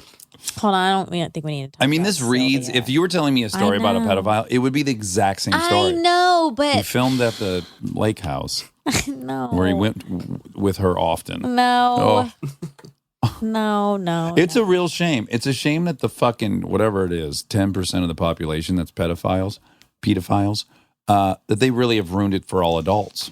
Yeah. That's the shitty part of this whole thing. Would you be in favor if there was a genetic marker for pedophilia? Why are you calling it that? Now you read that's what you're supposed to say? Well, you know what's funny? What's My happening? dad's girlfriend, Edie, who was very, very smart, and she was a teacher, she said it is a long E because there's a D and then 2 vowels after. I always said pedophile. This is another Mac. But it is pedophilia. It's not pedophilia. I think it is pedophilia. I don't think so. Okay. I think it is. If it was pedophilia, it would be 2 E's. No, because Or an EA. No, anytime there's a vowel after a consonant, that makes the vowel before the consonant long. No. Yes. Medical. Pete. Medical. Medical. Nope. You're right. There are exceptions. That's why English fucking sucks. I don't think, yeah. You don't think I English don't think sucks? that's a rule at all. I'm sorry, Edie. How do you, hold on one second. How do you pronounce pedophile? Also, maybe it's Didn't British. catch that. Try again. That's not a good sign for me. How do you spell pedophile? Oh, fuck, it came right up. Also- All right, let's see. Here we go. Pedophile. So pedophile says pedophile, but I want to say pedophilia. How to pronounce pedophilia? Pedophilia. Pedophilia. Yeah. All right. Okay. Okay, anywho. Yeah. Well, 2 hours later. So, pedophilia, a genetic marker. Oh, if there was a genetic marker for pedophilia, Mm-hmm. would you think those people should have a scarlet letter? Should they be identified by our population? Oof. This is going to be one of the rare examples where I will abandon my libertarian individual rights thing and go collective good. And only because the victims are children. If the victims were adult, for That's some reason, true. it would make, I wouldn't probably, like if That's someone true. had a genetic marker to be a murderer, I don't know that I would make that happen. That's true. But because But it's kids, also, I what would. if they, like that tarred and feathered episode of This They American overcome Life? Yeah, that they know it. Like, you know what I wish? If there was a genetic marker, I wish that it was a law that everyone get tested for that Mhm. so that you, at least yourself, knew. Okay, how about this? Okay. Libertarians would still hate this, but you're identified at birth as one. Okay. You're not told to the community, but you do enter a system and you have to be checked on. And you have to go through classes and you have to, you have to have a whole bunch of prevention Yeah. That's in your tract, and if you but don't getting check in. checked on, I don't know. That feels so prison. Like, I don't know. I mean, definitely, I think classes or But you are offering them. So it sounds terrible at first. Like, oh, fuck, I was born with this thing and now I got to go to all these classes and be monitored by the government. But the alternative is completely unchecked and you do victimize kids and then you end up in prison. So this one thing could prevent you from spending your life in prison or killed by me. This is juicy. But what if you're a murderer? Mm-hmm. Genetic Like, is there marker for such murder. a thing as a murderer who doesn't actually end up murdering? Like someone who wants to and almost does, but then doesn't. Well, I think so many murders are circumstantial. It's like someone finds their wife in bed with another man. Someone, these fucked up guys who kill girls who they're obsessed with because they got broken up with, right? They're like circumstantial. Whereas pedophilia, I don't think is circumstantial at all. I don't think, like, I'm never going to be with a kid and be like, give this a go. Ew. Never going to happen. Yeah, no. But what about the people who are actively not acting on it, I guess? But how many are there? In a Not utopian very society, many. there would be no shame attached to it. It'd be like, oh, fuck, you got born with that, like diabetes, like diabetes. But hey, here's part of it. It's just that you got to take insulin. You got to take this. We're not going to shame you about it, but like this is what's up. Right, but how could also you not shame? Like This is a utopian society. Oh yeah. Yeah, because none of them have ever done it anymore. It's like Right. 100 years past the program. Yeah. And so they're just identified as that. They never do it because the system works so good that we've devised. Be it castration or some other method. Oh God. I'm gonna draw legislation up that when we get the genetic marker, unfortunately, it's probably not a genetic marker. No. It's probably- And also what, you're gonna do the class thing or you're gonna castration? Well, first of all, I'd need to know if castration works. Because if castration worked, let's say it did. Let's say when you catch someone that's guilty of pedophilia, that you castrate them and they never do it again, 1,000% take their balls. Not even a question for me. Taking someone's balls versus another child being a victim and ruining their whole fucking life and they're an addict and all that shit. Yes, I'm sorry. You don't have balls. Bummer. I don't know. Would you rather? No, you can't do that. Would you rather? That's not fair. Obviously, I don't It's kind want of what this conversation is. No, it's not. I mean, I don't think maiming a human is an option. I think you can put them in jail. I'll use a different example that's less inflammatory. Okay.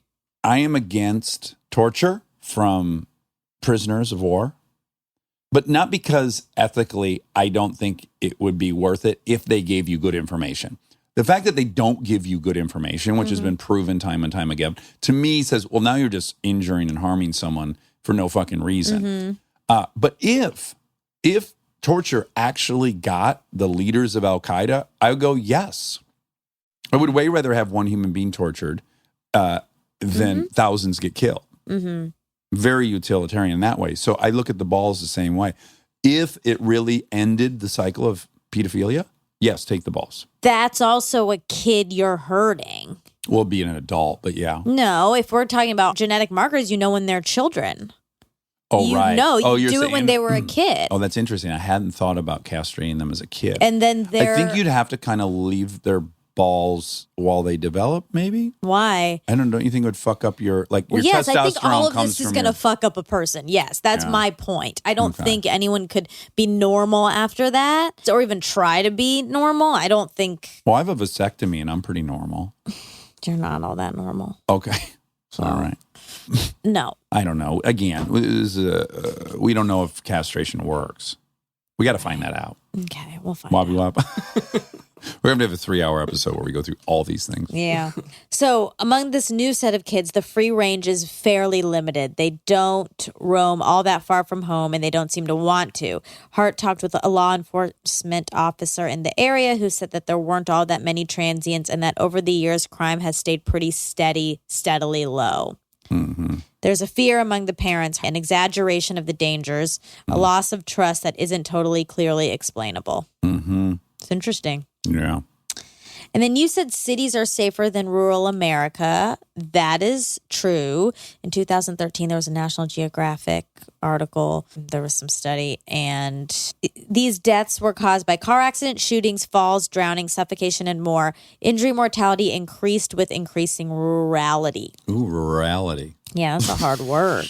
Urban counties demonstrated the lowest death rate, significantly less than rural counties. Mm-hmm. Yeah. We're safer. Yeah. I should turn my kids loose to wander LA You should. on their bicycles to build forts. Yeah. Not a lot of free space to build sport. I mean, you're contradicting yourself a little bit. If they're out by themselves, they're going to run into like adult men, probably, maybe. Yeah, well, what's weird about that is, so I'm really paranoid about it. Yeah. Yet at the same time, I very much believe that you can talk with your kids and get them good at reading people and their motivation. So I actually would kind of trust my kids to navigate the world, even though I do think I have a heightened sense of how many predators there are out there. Right. Yeah. Okay. That makes sense. All right. I love you. I love you.